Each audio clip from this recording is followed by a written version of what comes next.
देखिए, financial statement का एक मेजर पार्ट है कैश फ्लो स्टेटमेंट। सबसे पहले बात करना चाहेंगे हम कि कैश फ्लो स्टेटमेंट क्या है। ठीक है, देखिए कैश फ्लो स्टेटमेंट के बारे में कहा गया है कि स्टेटमेंट ऑफ, जाहिर है कैश फ्लो है तो कैश के फ्लो का ही होगा। फ्लो ऑफ कैश, चाहे वो इनफ्लो हो और चाहे आउटफ्लो हो, ओवर द या ओवर ए पीरियड कहना अच्छा होगा, ओवर ए पीरियड। कि statement of flow of cash है ओवर ए पीरियड, कि ओवर ए पीरियड कैसे कैश आया गया है किसी ऑर्गेनाइजेशन के अंदर। ठीक है ना, इसी बात को देखनी है कि over a period of time पैसा कहां से आया है और पैसा कहां जा रहा है, इस बात को बताना है। तो जरूरी है जानना हम सबके लिए, why to clearly present the reason behind change in financial position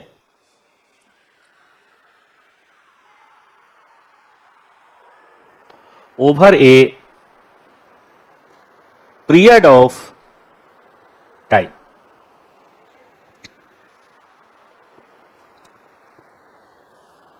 देखिए आप सबने पढ़ा है फिनेंशियल स्टेटमेंट में दो बैलेंस शीट देते हैं, याद है? एक ओपनिंग बैलेंस शीट देते हैं और एक क्लोजिंग।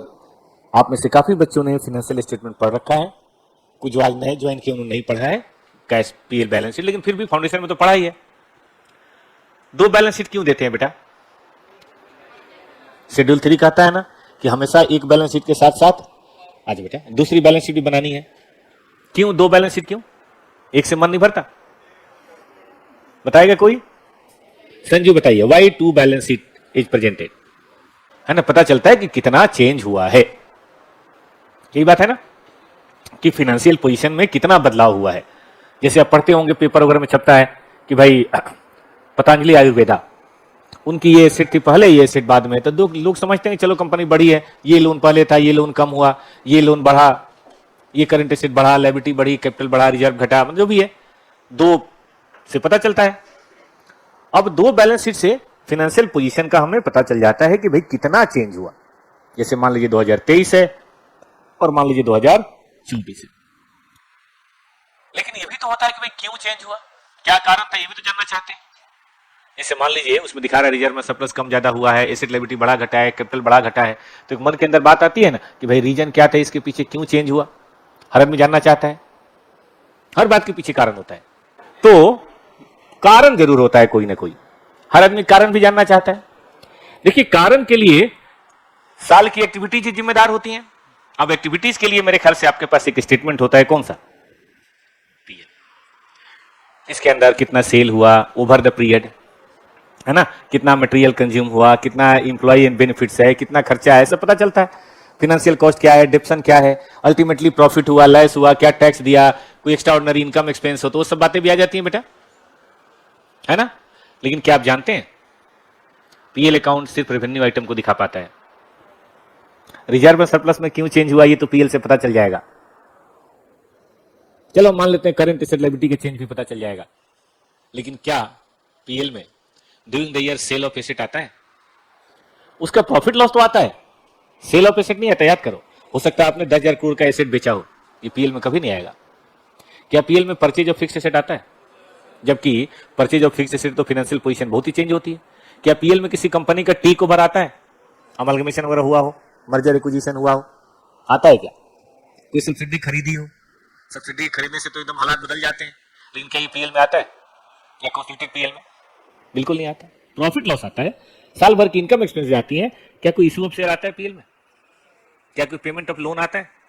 क्या कोई इशू ऑफ डिवेंचर आता है, रिडम्पशन ऑफ डिवेंचर आता है? तो क्या फालतू चीज बना के बैठे हो पीएल, इसमें तो आता ही नहीं कुछ। अब बड़ी बातें तो आती ही नहीं, ये तो छोटी छोटी बातें हैं। तो बेटा पीएल ना सिर्फ रेवेन्यू आइटम को बता पाता है, इससे ज्यादा कुछ नहीं। जबकि फाइनेंशियल पोजीशन में ज्यादा जो चेंज होता है वो कैपिटल आइटम से होता है।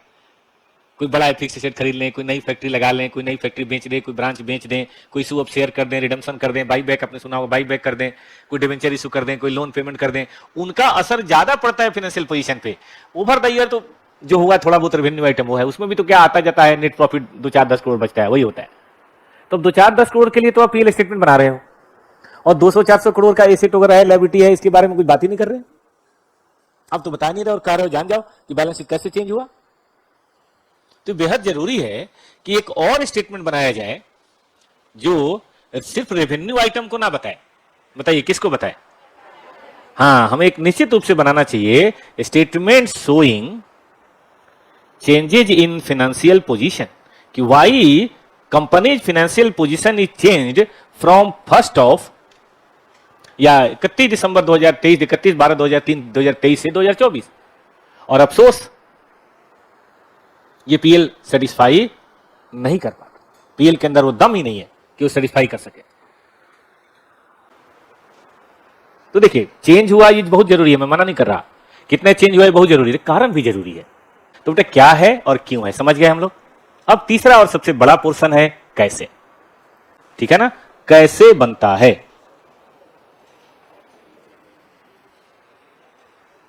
तो देखो बेटा कैश फ्लो की बनाने के लिए rules are given in AS3।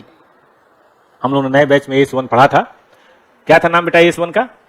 Disclosure of accounting policy था ना। उसी क्रम में हम आगे पढ़ेंगे AS3। अब ये चैप्टर AS3 के अनुसार ही होगा, और इसी के साथ AS3 भी खत्म हो जाएगा, एक AS भी खत्म हो जाएगा। सबसे पहले वो कहता है कि देखो हर आदमी ने जो फॉर्मेट लेना है ना वो इसी तरह का लेना है। जैसे याद है ट्रेडिंग पीएल बैलेंस शीट का फॉर्मेट बताया था मैंने, फाइनेंशियल स्टेटमेंट याद है सबको कि भैया ऐसे लिखना है, statement of finance, statement of PL, statement of balance sheet, और उसी फॉर्मेट में करना है। ऐसे ही इसका भी फॉर्मेट है, शेड्यूल 3 में तो नहीं है लेकिन एस में है। कैसा फॉर्मेट है बेटा देख लीजिए। ये फॉर्मेट कुछ इस तरह से है। Cash flow from operating activities, cash flow from क्या है सब बताऊंगा, पहले लिख लीजिए एक बार। इन्वेस्टिंग एक्टिविटीज, और सबसे लास्ट में cash flow from financing activities.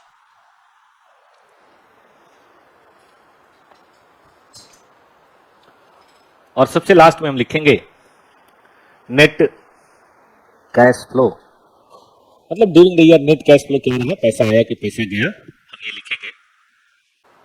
और इसमें हम जोड़ेंगे opening cash and cash equivalent. ये बेसिकली वेरिफिकेशन का प्रोसेस है कि हमने सही बनाया है कि नहीं बनाया है। Closing cash and cash security, इससे इन्वेस्टर को भी हो जाता है चलो यार सब टैली हो गया, बात ठीक है। बैलेंस शीट में होता है टैली हो जाए तो अच्छा है, वैसे ही यहां पे है। अब देखिए गौर से, इसमें कुछ नए टर्म्स आए हैं बेटा, और हम हमेशा कहते हैं किसी भी सब्जेक्ट को पढ़ने का सबसे पहला काम होता है टर्म्स की व्याख्या करना, टर्म्स को समझना, ताकि आगे जब बोला जाए तो उसका ट्रू मीनिंग आपको समझ में आए। देखिए इसमें टर्म कौन कौन से हैं। What is operating activities, what is investing activities, what is financing activities. Cash flow तुम समझ रहे हैं, इनफ्लो और आउटफ्लो।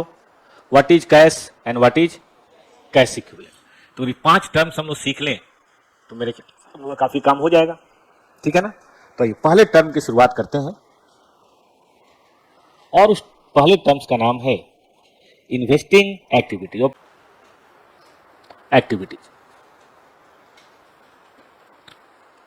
ये बताया गया है एक्विजिशन, जो टर्म वहां है मैं वही इस्तेमाल कर रहा हूं, and disposal of long term asset, यानी कि fixed asset and long term investment. लेकिन एक शर्त है बेटा जी, इन कैश, मतलब इन काइंड होगा तब नहीं, इन कैश। अब एक्विजिशन का मतलब क्या समझते हैं दोस्त? परचेज, है ना, सीधे शब्दों में परचेज। डिस्पोजल मतलब सेल करना। आप सब जानते हैं कोई फिक्स एसेट खरीदे या बेचे तो पैसा या तो आता है या जाता है। खरीदने में जाता है, बेचने में आता है। आपने मोबाइल खरीदा तो मोबाइल वाले ने आपको पैसे दिए, 20-25 हजार दिया होगा मोबाइल वाले। थैंक यू भाई साहब, आपने हमसे मोबाइल खरीदा, ये लीजिए 25 हजार रुपए। इनफ्लो हुआ था क्या आउटफ्लो हुआ था? आपके लिए आउटफ्लो था, ठीक है ना। लेकिन अपना पुराना मोबाइल 2-4 हजार में आपने बेच दिया, आप बताइए, इनफ्लो हुआ। तो उम्मीद करते हैं हम समझ रहे हैं कि जब हम कोई फिक्स एसेट एक्वायर करते हैं तो पैसा जाता है, और फिक्स एसेट जब परचेज करते हैं, सॉरी सेल करते हैं तो पैसा आता है। तो लिखो व्हाट इज इनफ्लो? इनफ्लो है sale price of fixed asset and long term, short term नहीं, long term investment. I repeat, sale price. अच्छा, जब आप फिक्स्ड एसेट रखते हैं ना, पेड़ मान लीजिए आपके पास है, तो भाई फल भी मिलेगा, फूल भी मिलेगा, पत्ते भी मिलेंगे। तो अगर आपके पास इन्वेस्टमेंट है ना बेटा, तो आपको इंटरेस्ट, रेंट या डिविडेंड भी मिलेगा। क्या ये बात सही है? वो भी तो इन्वेस्टिंग एक्टिविटीज का ही पार्ट है। आप में से कोई लोग हैं जिनके घर में, मतलब कोई घर आपने भाड़े पे दे रखा है, कोई रेंट मिलता है? कितने लोग हैं? तो ये जो पैसे आपको मिलते हैं ना, आपकी ऑपरेटिंग एक्टिविटी नहीं, आपके घर की, बताइए कौन सी एक्टिविटी है? इन्वेस्टिंग। क्यों? फ्री में कोई पैसा देता है आपको? लाखों करोड़ों का घर आपने दे रखा होगा, ठीक बात है कि नहीं? तो लाखों करोड़ों का घर आपने इन्वेस्ट किया हुआ पैसा, तभी तो मिल रहा है रेंट। तो रेंट हमेशा बेटा कौन सी एक्टिविटी मानी जाएगी? इन्वेस्टिंग। बट याद रखिए, रिसीव्ड वर्ड बहुत जरूरी है। अगर डिविडेंड एक्रू हुआ है, रेंट एक्रू हुआ है, मिला नहीं है, तो नहीं लेंगे। तो मैं लिखता हूं रिसीव्ड ड्यूरिंग द ईयर। हो किसी भी साल का इससे मतलब नहीं है।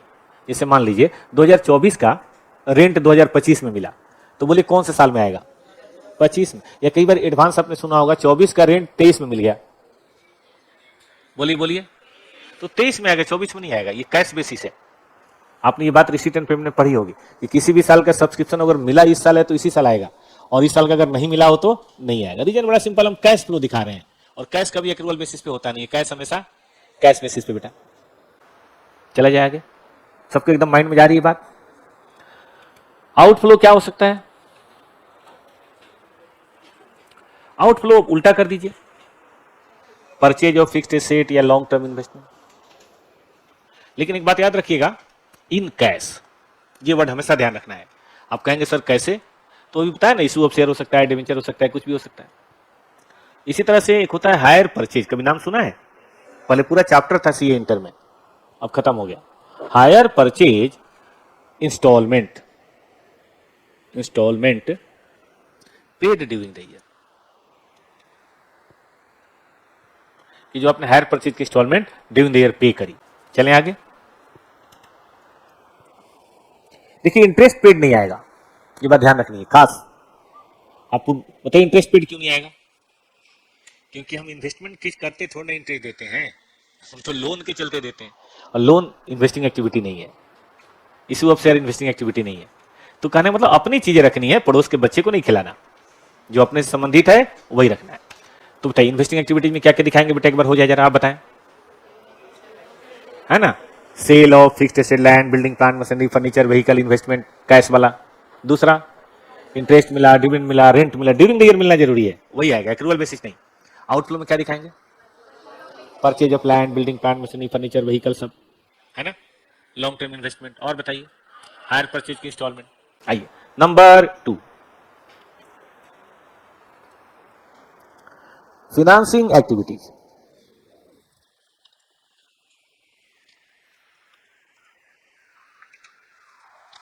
सपोज स्टॉक डिविडेंड मिलता है तो उसको कैसे ट्रीट करेंगे?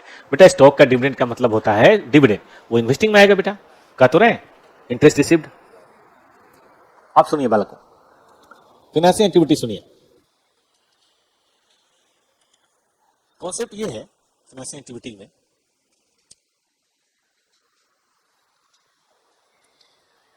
कि अगर हमें लैंड, बिल्डिंग, प्लांट, मशीनरी खरीदना है, तो आपने एफएम में थोड़ा सा पढ़ा होगा, सर ने बताया होगा कि एफएम में बेसिकली 3 एस्पेक्ट हैं, 2 बड़े हैं। अगर मुझे कहीं इन्वेस्टमेंट करना है, कोई भी बिजनेस आप एस्टेब्लिश कर रहे हैं, तो कंपनी को कहीं ना कहीं से बताइए फाइनेंस तो लेना ही पड़ेगा। तो ये दोनों एक दूसरे के कंप्लीमेंट्री हैं। फिर इन्वेस्टमेंट बेच के फाइनेंस को चुकाते हैं, तो फाइनेंस तो चाहिए ही चाहिए। तो कहा कि चेंजेज इन कंपोजिशन ऑफ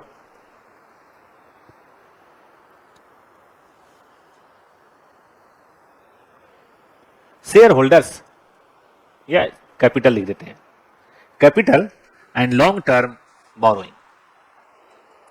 यानी कि इसमें शॉर्ट टर्म बोरोइंग नहीं आएगा बेटा, बैंक कोटी वगैरह सुना आप लोगों ने, वो नहीं आएगा, इसमें लॉन्ग टर्म बोरोइंग आएगा। चेंजेज इन कंपोजिशन, कंपोजिशन का मतलब क्या होता है भाई, 10,000 का इक्विटी है, 5,000 का प्रेफरेंस है, 2,000 करोड़ का लोन है, इसमें कभी भी कोई बदलाव आए, मतलब कोई बढ़े कोई घटे, कोई बढ़े कोई घटे, बस वही तो फाइनेंसिंग एक्टिविटी है। क्योंकि मान लो आपने 10,000 करोड़ का लोन ले रखा और अभी भी 10,000 करोड़ का लोन है, मतलब इस साल कुछ भी नहीं हुआ, सही कि गलत बेटा, इस साल कोई एक्टिविटी नहीं हुई, 10,000 करोड़ तो पीछे का है ना, हम तो इस साल की बात कर रहे हैं, फॉर द ईयर बात कर रहे हैं। लेकिन 10,000 का था 12 हो गया, इसका मतलब कुछ एक्टिविटी हुई है, 10 का था 9 हो गया, इसका मतलब कुछ एक्टिविटी हुई है। तो हम एक्टिविटी होगी तभी बात करेंगे, इसलिए यहां वर्ड क्या दिया गया, चेंजेज।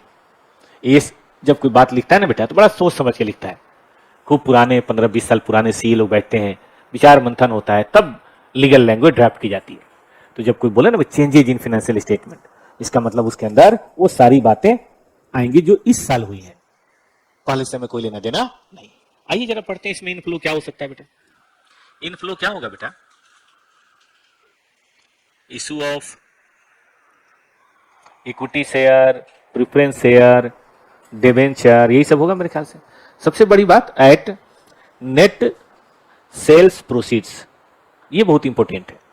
नेट सेल प्रोसीड्स का मतलब होता है बेटा जी face value plus minus premium या डिस्काउंट। तो देखो अब डिपेंड करता है प्रीमियम है कि डिस्काउंट है, यही नहीं बेटा जी, माइनस आपने सुना होगा, लॉ के तो स्टूडेंट धीरे धीरे बन गए, लॉ खुद से भी थोड़ा पढ़ा कीजिए,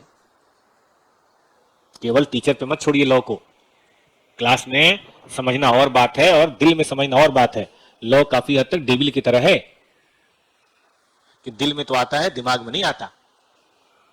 आपको ना लॉ ना कहा जाता है कॉन्फिडेंस बूस्टर पेपर है, लॉ पढ़ोगे सब कुछ ऐसा ऐसा तुम्हें लगेगा इसमें क्या है, और एग्जाम का रिजल्ट जब आएगा तो आपको पता ही है फाउंडेशन का, अच्छे अच्छों का वाट लगा देता है लॉ, जबकि क्लास पढ़ते समय सब लोग लगता है इसमें क्या है यार, धर्मदास वर्सेस मोहरी बीबी, इसमें क्या है। तो वहां तो सबको समझ में आ जाता है, लेकिन दिक्कत होती है। इसलिए सबसे रिक्वेस्ट है, घर पे टीचर का असाइनमेंट या स्टडी मटेरियल खूब मन से पढ़ा करें और उसमें आने वाले टर्म्स को मार्क किया करें। तो आपने अगर पढ़ा, बोलो बेटा,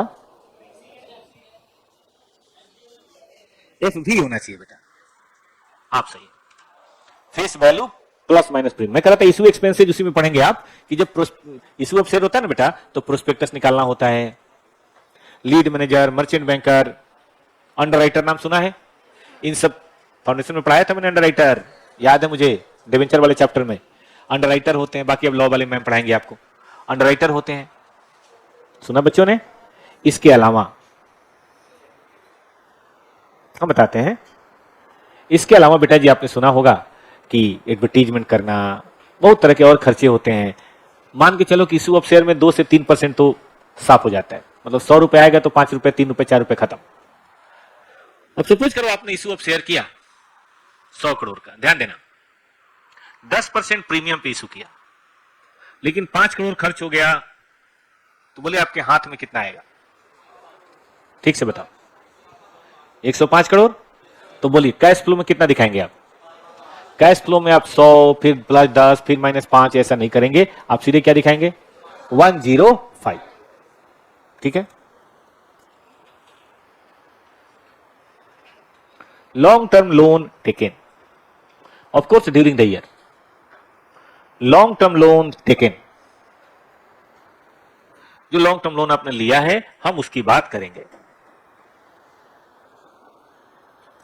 अब सुनिए, आउटफ्लो क्या हो सकता है बताइए,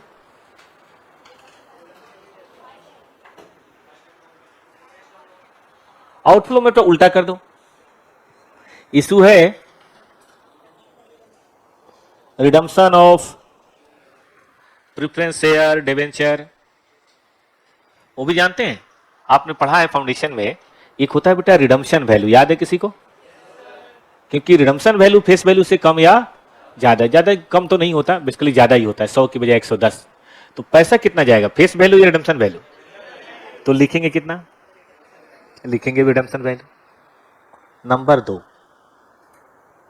by back of equity share. ये समझते हैं बाई बैक क्या होता है ना? अपने शेयर को वापस खरीदना है शेयर होल्डर से, by back of equity share. तीसरा, देखिए अगर आपने लोन लिया है, या वो भी लिख लीजिए, रीपेमेंट करनी पड़ेगी, रीपेमेंट ऑफ लोन। क्या सही बात है? चौथा बताइए, इंटरेस्ट पेड। ये बहुत इंपॉर्टेंट है, पेड, एक्रूड नहीं। इक्विटी या प्रिफरेंस डिविडेंड पेड। और एक हम बात बता दें, जनरली डिविडेंड अगले साल पे होता है, मतलब 22-23 के प्रॉफिट का डिविडेंड जनरली एजीएम होगा तभी ना बेटा, 23-24 में। 23-24 का डिविडेंड 24-25 में। सावधान रहिएगा, कब का डिविडेंड है ये मायने नहीं रखता, पैसा कब गया है, कौन से पीरियड में गया है बेटा, मायने सिर्फ वो रखता है। अब सबसे लास्ट में कौन सी एक्टिविटी बच गई बेटा? Operating activity. देखो हर बिजनेस ना किसी न किसी ऑपरेटिंग एक्टिविटीज के लिए चलता है। भाई टॉपर्स का क्या काम है? फिक्स एसेट खरीदना, बेचना, इशू ऑफ शेयर करना, रिडेम्पशन करना, या मेन काम क्या है? कोचिंग देना बच्चों को, कोचिंग देना। सही बात है भाई, CA, CW 11-12 की कोचिंग उन्होंने देते हैं कॉमर्स की। तो कहने का मतलब है, सब ध्यान सुनिएगा, कोई ना कोई एक प्रिंसिपल रेवेन्यू जनरेटिंग एक्टिविटी सबकी होती है। कल को आप जॉब कर सकते हैं, प्रैक्टिस करते हैं, अपना बिजनेस कर सकते हैं, कुछ भी खेती कर सकते हैं, कुछ भी कर सकते हैं, वो तो कल पे डिपेंड करेगा ना। तो आपका कोई ना कोई एक बताइए क्या होगा? प्रिंसिपल रेवेन्यू जन। तो मैं पहले इनफ्लो की बात करता हूं। अच्छा एक लाइन में छूट गया, एंड एक रूल है, all other activities which are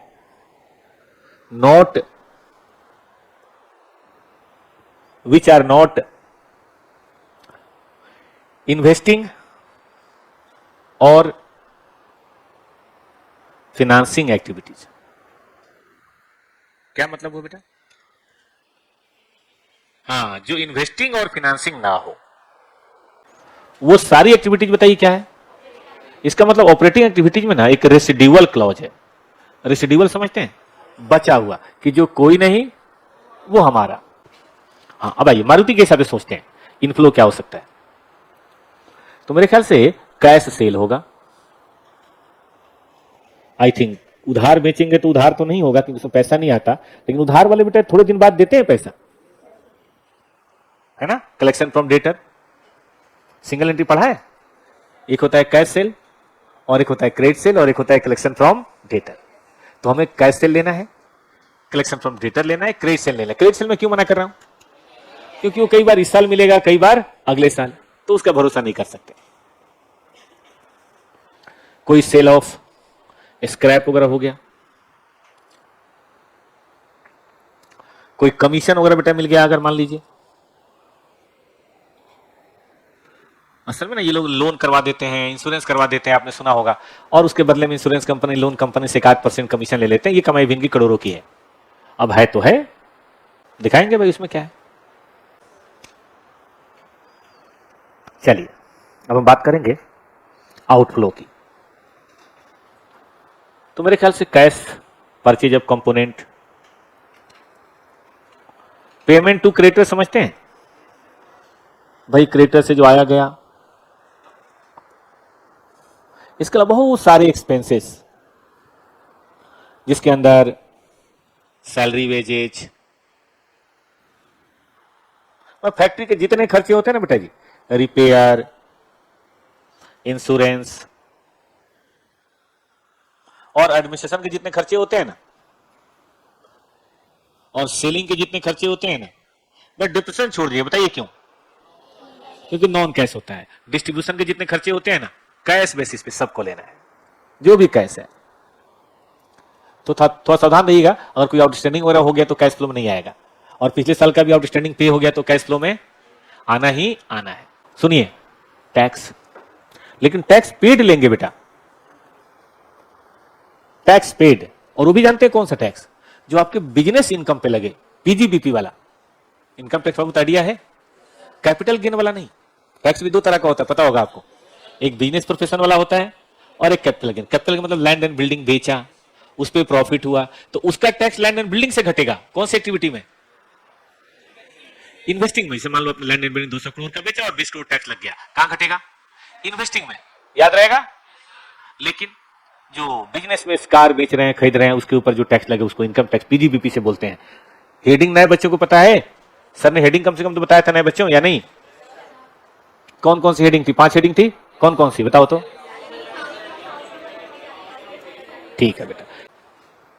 तो मोटे तौर पे 3 बातें पढ़ ली बेटा जी आपने। पढ़िए तो फिर से एक बार। अब अगर मैं आपसे बोलूं कि भाई format of cash flow include operating activity, तो क्लियर है कौन सी एक्टिविटी? इन्वेस्टिंग क्लियर है कौन सी एक्टिविटी, और फाइनेंसिंग क्लियर है। अब थोड़ा सा पढ़ लीजिए, व्हाट इज कैश। अब कहेंगे ये भी पढ़ना है? हाँ भाई, कैश भी पढ़ना है और व्हाट इज कैश इक्विवेलेंट। लेकिन कैश का भी बेटा मतलब है, क्योंकि हम लोग ना एस पढ़ रहे हैं और एस लीगल डॉक्यूमेंट है, तो जो लॉ कहे वही बात माननी है। लॉ में जो लिख दिया वही सही है, बाकी सब गलत है।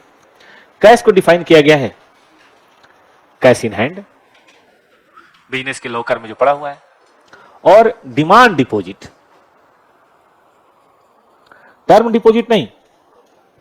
आपने करंट अकाउंट का नाम सुना है? जो चाहो जमा कराओ, जो चाहो निकालो, बैंक वाला मना नहीं कर सकता, इसको बोलते हैं करंट अकाउंट। तो भाई साहब ये क्या है? कैश इक्विवेलेंट क्या है भाई? इसका मतलब बेटा शॉर्ट टर्म हाईली लिक्विड। देखो इसमें 3 बातें, शॉर्ट टर्म भी होना चाहिए, लॉन्ग टर्म डिपॉजिट होना चाहिए, हाईली लिक्विड भी होना चाहिए, जब चाहे तब बेच सके, और इन्वेस्टमेंट होना चाहिए, फिक्स्ड एसेट नहीं। Having original maturity less than 3 months, having original maturity less than 3 months, which can be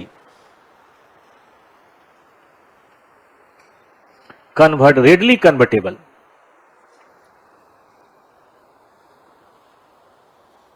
into known amount of cash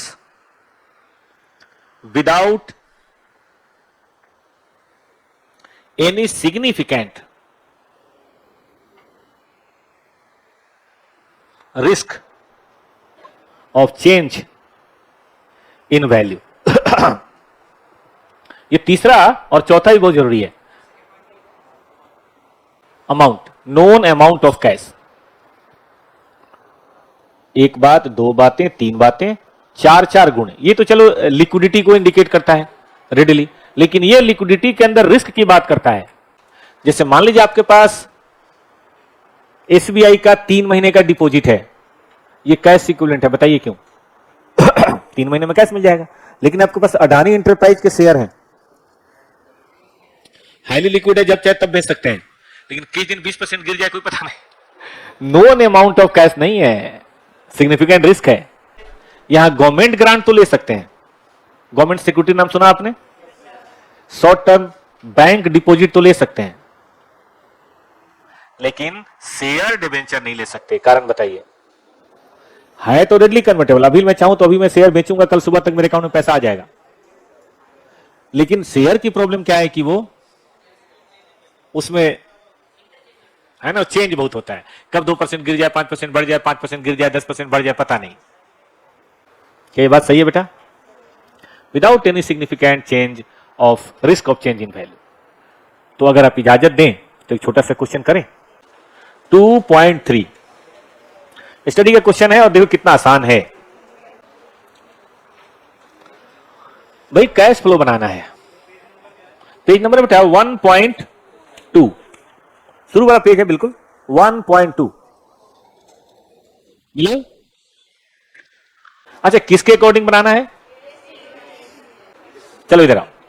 company does not have any cash equivalent. चलो भाई शुरू करो। ये तो ओपनिंग कैश हो गया। बताइए इशू ऑफ शेयर में कौन सी activity? Received from customer, sale of fixed asset, सजाना अलग अलग, payment to supplier, purchase of fixed asset. Overhead मतलब अदर एक्सपेंसेज होता है, आप सब जानते हैं। वेजेज, टैक्सेशन, नहीं कुछ बोला तो operating, dividend, repayment of loan, और बाकी ये तो क्लोजिंग और ओपनिंग बाद में देख लेंगे। तो बेटा क्या हम इसका कैश फ्लो बना सकते हैं? देखिए कैसा फॉर्मेट होगा, मोटे तौर पे तो आप जानते हैं कि यही फॉर्मेट होगा, लेकिन रियल लाइफ में ऐसा नहीं होता, इसमें गैप देना पड़ेगा। कैसा होगा देखिए, सबसे पहले लिखिए ये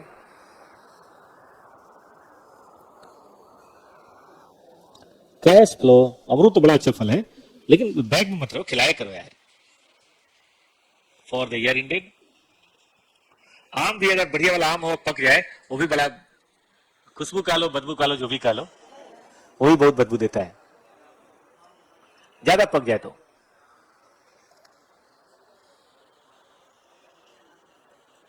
चलो ऐसे कर लो भाई सब लोग, और जरा एक लाइन और कर लो। इनर वाले में एडजस्टमेंट करेंगे, आउटर वाले में दिखा देंगे।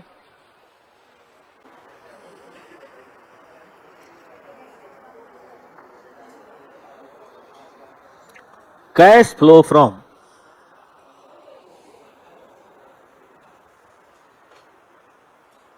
Operating activities.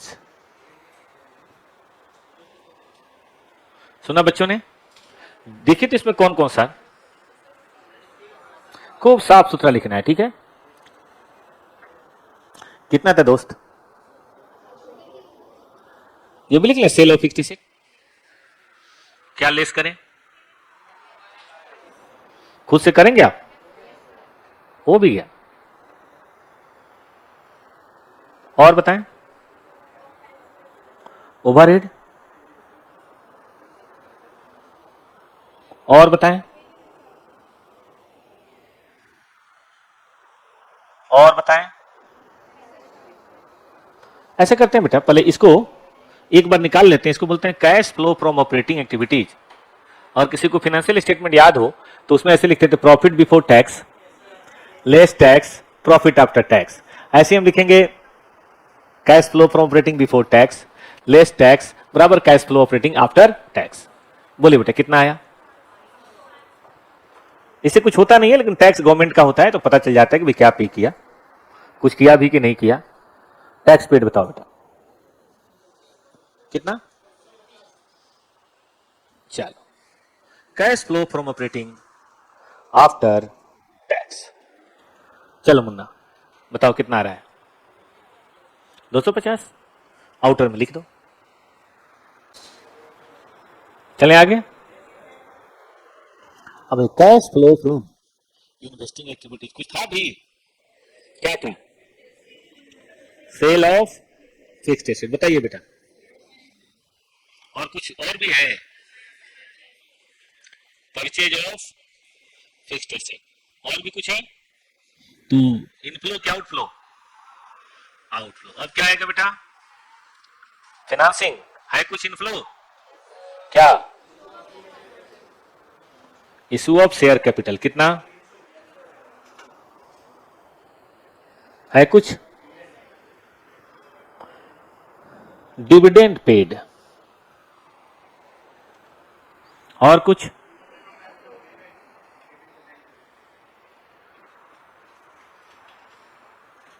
चलिए फिर बताइए कितना?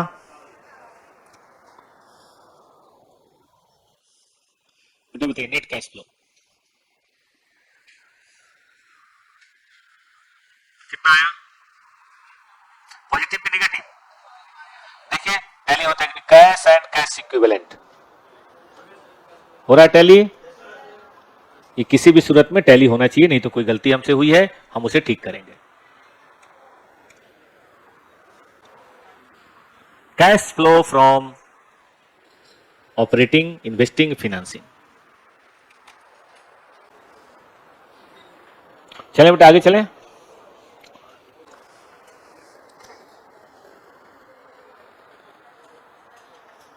Is it loud and clear? Concept बनाइए किसी ने कॉन्सेप्ट की कॉपी? नए बच्चे भी ध्यान दो, हो सके तो बेटा अकाउंट की एक कॉपी अलग बनाओ जिसमें केवल रूल्स फॉर्मूले कॉन्सेप्ट लिखेंगे। पतली सी कॉपी होगी 100 पन्ने की, और प्रैक्टिस तो चाहे जितना करो। Accounting for income tax. अच्छा, थोड़ा बहुत टैक्स की नॉलेज सबको है? इनकम टैक्स की नॉलेज सितंबर वालों को है? असेसमेंट ईयर सुना है? असेसमेंट ईयर, प्रीवियस ईयर सुन रखा है? इतनी नॉलेज है सबको? देखो बेटा, अकाउंट में क्या होता है कि एक तो पूरे साल आप काम करते हैं जिसको हम अपने अकाउंट में करंट ईयर बोलते हैं, इनकम टैक्स में प्रीवियस ईयर बोलते हैं। हम करंट ईयर ही बोल रहे हैं, 1/4/23 से लेकर 31/3/24। लेकिन चूंकि यहां पे cell purchase sale purchase sale purchase sale purchase चल रहा है, तो प्रॉफिट हुआ लॉस हुआ नहीं हुआ है तो साल के लास्ट में पता चलेगा। तो इनकम टैक्स वाले समय देते हैं कि भाई 30 सितंबर या 31 अक्टूबर ऐसा टाइम देते हैं। डेट ऑफ फाइलिंग आपने सुना है? रिटर्न की फाइलिंग का डेट होता है सितंबर वाले, बताएं सुना है? क्या है फाइलिंग का डेट? क्या होता है कंपनियों का? कंपनी का 31 जुलाई, कंपनी का बताओ ना। अगर ऑडिट हो रहा हो तो ऑडिट होगा ऑफ कोर्स 31 अक्टूबर, है ना? पता है सबको? तो समय मिलता है। समय इसलिए मिलता है कि जाहिर है प्रॉफिट लॉस पता चलेगा, टैक्स तभी पे कर पाएंगे। तो यहाँ पे कहीं जाके हम अपना रिटर्न फाइल करते हैं, और इसीलिए इसको बोलते हैं हम असेसमेंट ईयर। ठीक है, चलो अकाउंटिंग की लैंग्वेज में नेक्स्ट ईयर बोल देंगे। डिटेल अपने जानकारी देना, इसी को रिटर्न फाइल करना बोलते हैं। ठीक है बेटा जी। अब जब यहां पे आप काम कर रहे हैं तो प्रॉफिट लॉस तो यहां पता चलेगा, तो टैक्स यहां पता चल पाएगा, तो गवर्नमेंट कैसे चलेगी? गवर्नमेंट को तो पैसा पूरे साल चाहिए। तो गवर्नमेंट का रूल है कि अगर आपका टैक्स एक सर्टेन अमाउंट 5-10 हजार से ऊपर बनता है, 10,000, तो आप एक बार में पे नहीं करेंगे, आप 4 टुकड़ों में पे करेंगे। क्योंकि आप कमा रहे हैं तो आपको आइडिया नहीं लग रहा है कि भाई कमाई हो रही है, तो आप ना advance tax advance tax advance tax advance tax पे करते रहिए। सुना बच्चों ने ठीक से? 4 हिस्सों में, 15/6, 15/9, 15/12 और 15/3।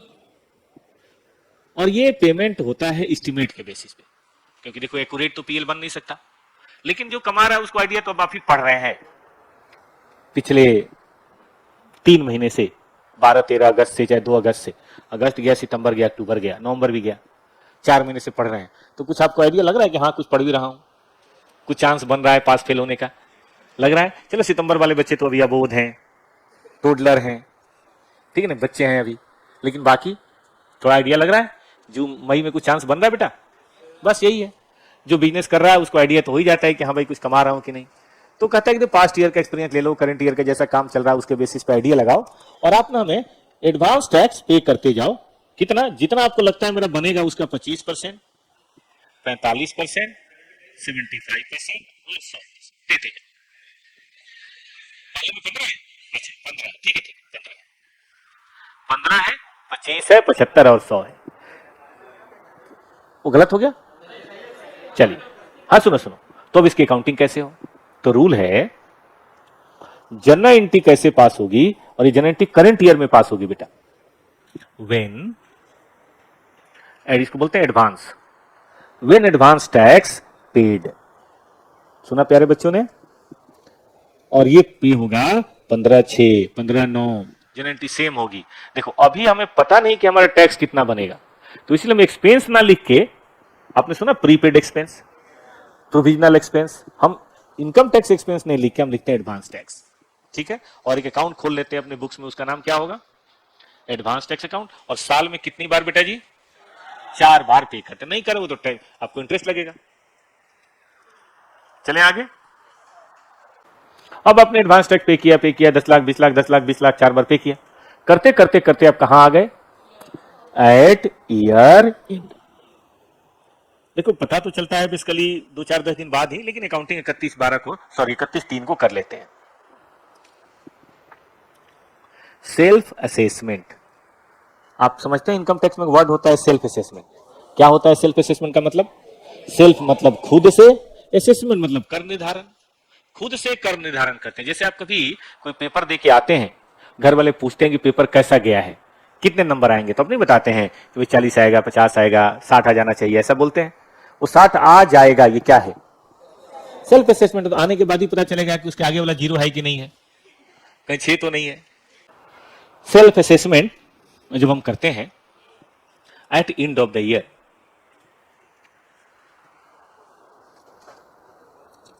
लिख लो, when self assessment at end of the year made. सुनिए, हम प्रोविजन बनाते हैं बेटा, हम अभी भी एक्सपेंस नहीं मानते, हम अभी भी प्रोविजन बनाते हैं। प्रोविजन क्यों बनाते हैं आपको पता है? प्रोविजन और एक्सपेंस में क्या फर्क है? क्या फर्क है? प्रोविजन एक अनसर्टेन आइटम है जो कम भी हो सकता है, ज्यादा भी। प्रोविजन फॉर डाउटफुल आप बनाते हैं, 2 लाख रुपए हो सकता है, 180 हो सकता है, 220 हो। एक होता है बैड डेट। बैड डेट मतलब यही फर्क है। हम सैलरी का एक्सपेंस मानते हैं लेकिन रिटायरमेंट बेनिफिट्स का प्रोविजन बनाते हैं। कारण बताइए? सैलरी तो जो देना है दो, 2 दिन बाद दो चाहे 4 दिन बाद दो, लेकिन रिटायरमेंट बेनिफिट कब मिलेगा? जब वो बंदा रिटायर होगा। अब वो 5 साल बाद होगा, 10 साल बाद होगा, 20 साल बाद होगा, बीच में मरमुरा जाए, क्या पता। और जितना सर्विस देगा उसके हिसाब से होगा। हम लोग पढ़ेंगे एज 15।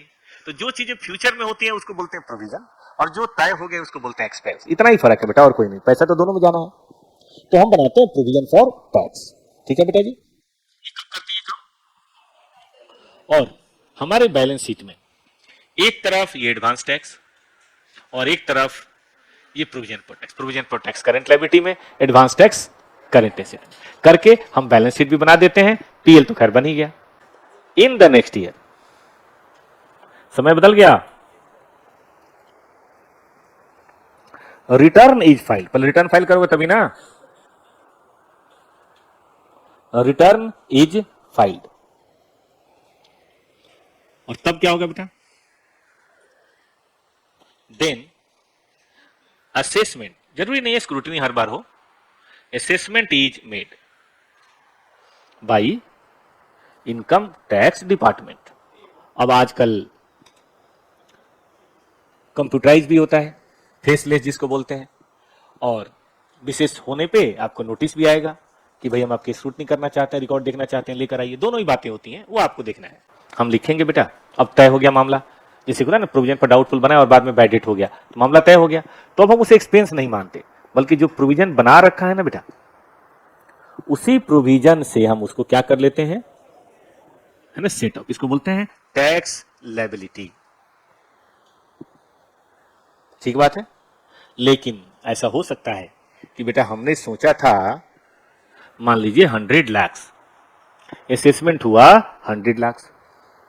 ऐसा हो सकता है हमने सोचा था 100 लाख, असेसमेंट 110 हो गया। ऐसा पॉसिबल है? कभी बैड डेट बेटा ज्यादा हो जाता है तो क्या करते हैं? क्या उस साल के पीएल में डाल देते हैं, अगले साल के पीएल में? और उल्टा, अगर मान लीजिए सोचा था और असेसमेंट कम हुआ, तो याद है एक्स्ट्रा प्रोविजन क्या करते थे आप? याद है बच्चों को? खूब बढ़िया से लिखिए तो इसको। डिफरेंस बिटवीन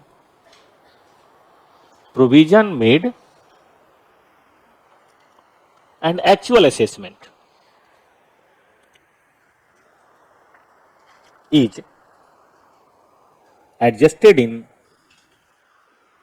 कैसे लिखते हैं, ट्रांसफर टू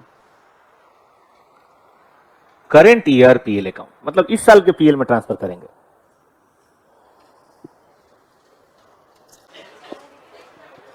चलो आ जाओ, चले बेटा, खत्म नहीं हुई कहानी, ये तो तीसरी एंट्री है, चौथी। अब हो सकता है जितना असेसमेंट हुआ उतना एडवांस टैक्स ना हो सकता है एडवांस टैक्स कम ज्यादा हो। तो डिफरेंस बिटवीन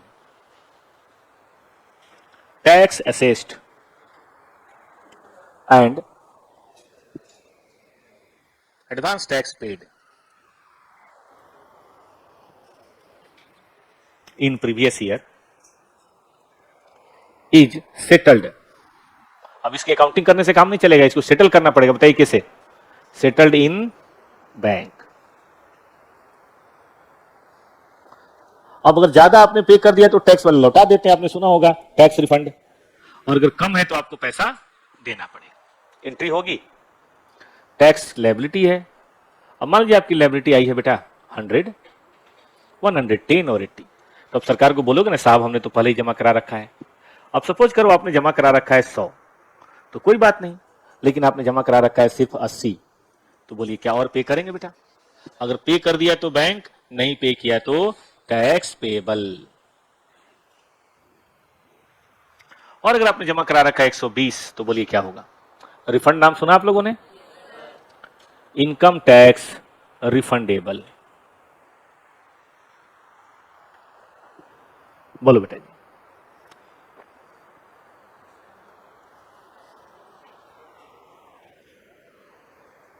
ये लॉ ही है ना हमारे लिए भाई। चले बेटा लिखिए, इनडायरेक्ट मेथड। वैसे तो नाम से क्लियर है, इनडायरेक्ट,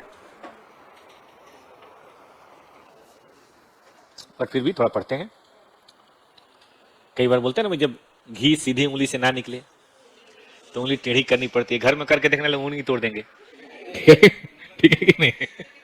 कि जब देखो हर बात में उंगली करता रहता है, निकल यहां से। इनडायरेक्ट मेथड, तो यहां पे वही बात है, यहां करते क्या है, net profit after tax before tax जैसे भी करो, after tax is taken and necessary adjustments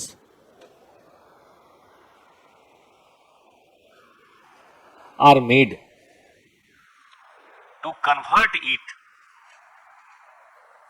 into CFOA, और उसी को CFOA में हम बड़े प्यार से कन्वर्ट कर देते हैं। ठीक है ना? तो यही आज का सबक है, यही आज पढ़ना है। पहले कॉन्सेप्ट सबने समझा कि हम लोग क्या करने जा रहे हैं। मैं हमेशा कहता हूं क्या करने जा रहे हैं ये बहुत जरूरी है, फिर सफर शुरू करेंगे। मैं फिर बताता हूं, हम लोग कैश फ्लो फ्रॉम ऑपरेशन निकाल रहे हैं। इसका मतलब है इन्वेस्टिंग और फाइनेंसिंग जैसा पहले था वैसा ही। इन्वेस्टिंग फाइनेंसिंग का एक ही मेथड है, डायरेक्ट, उसका कोई इनडायरेक्ट मेथड नहीं है। लेकिन इसमें चूंकि नेट प्रॉफिट के आप ही आसपास है, इसलिए नेसेसरी एडजस्टमेंट कर लेते हैं और ये बन जाए। कितनी एडजस्टमेंट है बेटा? तो लिखिए, इसमें एडजस्टमेंट्स हैं। Number 1, add back non cash expenses. आप कहेंगे सर क्या मतलब हुआ? याद करिए, ऐसे रफ में लिखते मत लिखिएगा। जो आपने पीएल बेटा बनाया फाउंडेशन में 11th 12th में, इधर डेप्रिसिएशन था, बिना डेप्शन के तो पीएल बनाया नहीं होगा, तभी नेट प्रॉफिट निकला होगा बेटा, है ना ये बात? लेकिन डेप्शन में पैसा जाता है, डेप्शन की एंट्री कैश से होती है, चेक काटते हैं इसके लिए नहीं ना। हो तो लैंड एंड बिल्डिंग 2-4 साल पहले खरीदा है, प्लांट एंड मशीन 2-4 साल पहले खरीदा है, उसी में से थोड़ा थोड़ा रिडक्शन हो रहा है, तो इसमें कैश तो नहीं गया। तो ध्यान दीजिए, ये नेट प्रॉफिट है, ये कैश फ्लो है। ठीक है? अब देखिए, अगर सब कुछ बराबर है तो नेट प्रॉफिट तो कम हो गया होगा, जब कैश फ्लो कम नहीं होना चाहिए। बोलिए क्या करें इसको? इसीलिए मैंने लिखा है एड बैक। डिप्रेसिएशन, अमोर्टाइजेशन भी हो सकता है बेटा। जनरली डेप्शन फिक्स्ड एसेट के लिए इस्तेमाल करते हैं, टेंजिबल एसेट्स के लिए, टेंजिबल एसेट्स के लिए, और इसका इस्तेमाल करते हैं अमोर्टाइजेशन ऑफ, किसके लिए करते हैं बेटा इस्तेमाल? इनटेंजिबल। कैसे? जैसे जैसे गुडविल, पेटेंट, कॉपीराइट, है ना, दोनों में ही कैश नहीं जाता। देखिए, loss on sale of fixed asset. मान लीजिए आपके पास एक बाइक है जिसकी बुक वैल्यू 40,000 है, डिप्शन करते करते 40,000 हो गई बेटा, आपको नई लेनी थी, आपने पुराने वाली 30,000 में बेच दी, ऐसा होता है। तो आपके यहां 10,000 का लॉस हुआ, 40 की चीज 30 में बेची, 10 का लॉस हुआ कि नहीं? ये 10 का लॉस पीएल में जरूर गया होगा, है ना, एज पर एज 10 लॉस तो जाना ही पीएल में। अब नेट प्रॉफिट कम हो गया, जबकि कैश फ्लो को कोई असर नहीं पड़ा। उल्टा कैश फ्लो तो आया होगा, 30,000 सेल किया है, कैश फ्लो आया होगा, ठीक है, इन्वेस्टिंग एक्टिविटीज में, बट आया होगा, कुछ गया तो नहीं, कैश तो नहीं गया ना, बाइक गया, कैश तो नहीं गया। तो बोलिए कैश फ्लो के बराबर करने के लिए क्या करें? 10,000 एड बैक करें। इसीलिए मैं कह रहा हूं कि loss on sale of fixed asset, loss on sale of investment, ये सब चीजें आपको एड बैक करनी चाहिए। बैड डेट का नाम सबने सुना है, बताए कोई बैड डेट की एंट्री बताए। क्या इसमें कैश जाता है? किसी को आपने उधार दिया है, वो पैसे नहीं देगा, लेकिन पैसे मांगने तो नहीं आ जाएगा कि भाई साहब मुझे और पैसा दीजिए, मैं आपको बैड डेट करना चाहता हूं, ऐसा तो नहीं करेगा। तो आपका डेटर गया, कैश तो नहीं गया, तो बैड डेट भी एक तरह का नॉन कैश आइटम है। ठीक है? जितने प्रोविजन सब बनाते हैं, डिप्शन तो ठीक है, इसके अलावा और जितने प्रोविजन बनाते हैं, होता तो सब नॉन कैश ही है। चाहे प्रोविजन फॉर डाउटफुल हो, चाहे जो भी हो, ठीक है कि नहीं। तो जो भी प्रोविजन फॉर एक्सपेंसेज हैं, लॉसेज हैं, वो सारे तो सारे वही है, कुछ और थोड़े ना है। तो इन सभी चीजों को आप ऐड बैक कर लीजिए।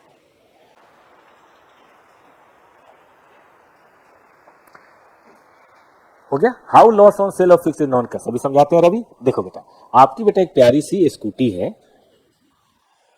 ठीक है, जिसकी बुक वैल्यू कटते कटते कटते कटते कटते कटते थी तो कभी 70, 80, 90 हजार की, कटते कटते हो गई 40,000।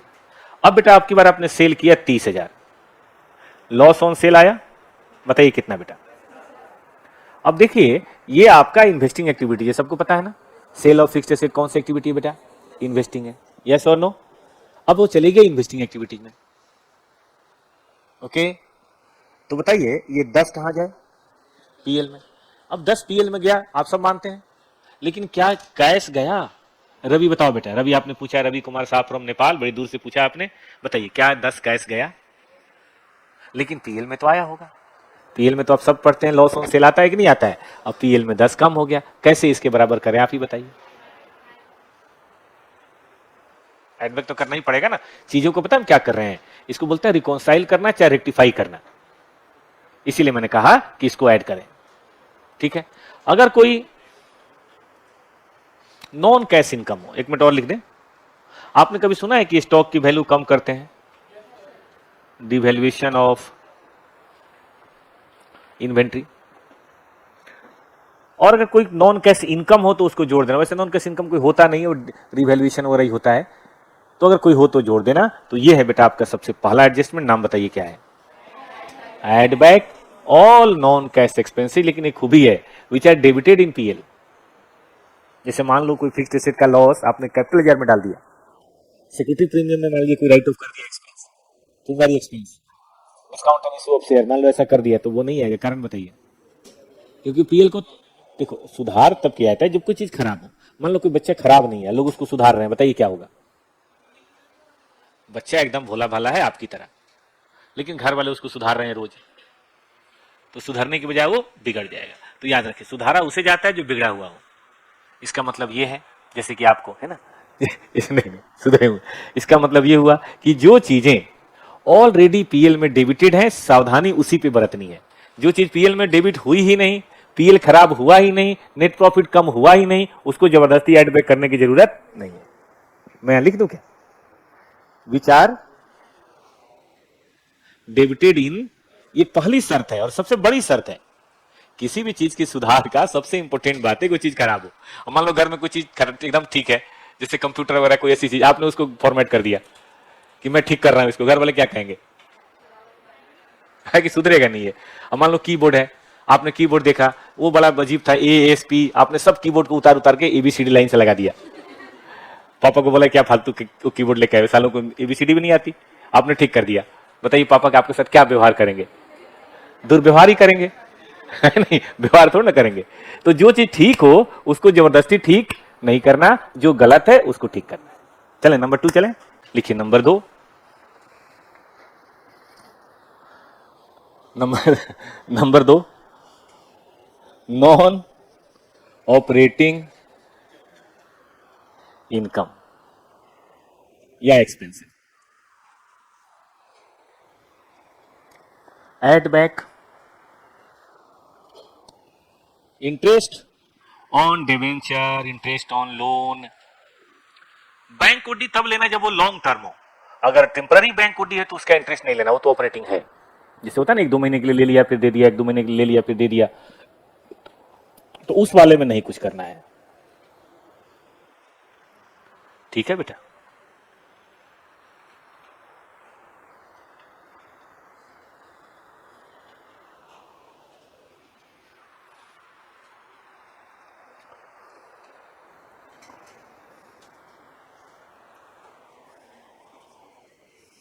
चलिए यही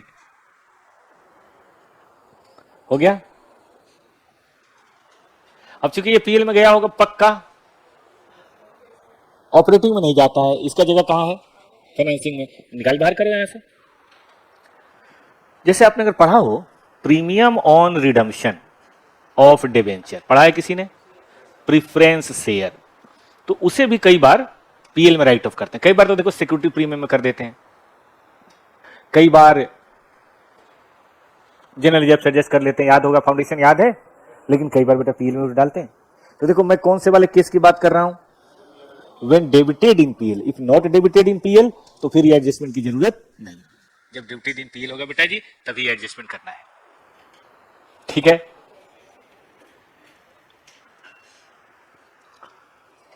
आगे आइए, नेक्स्ट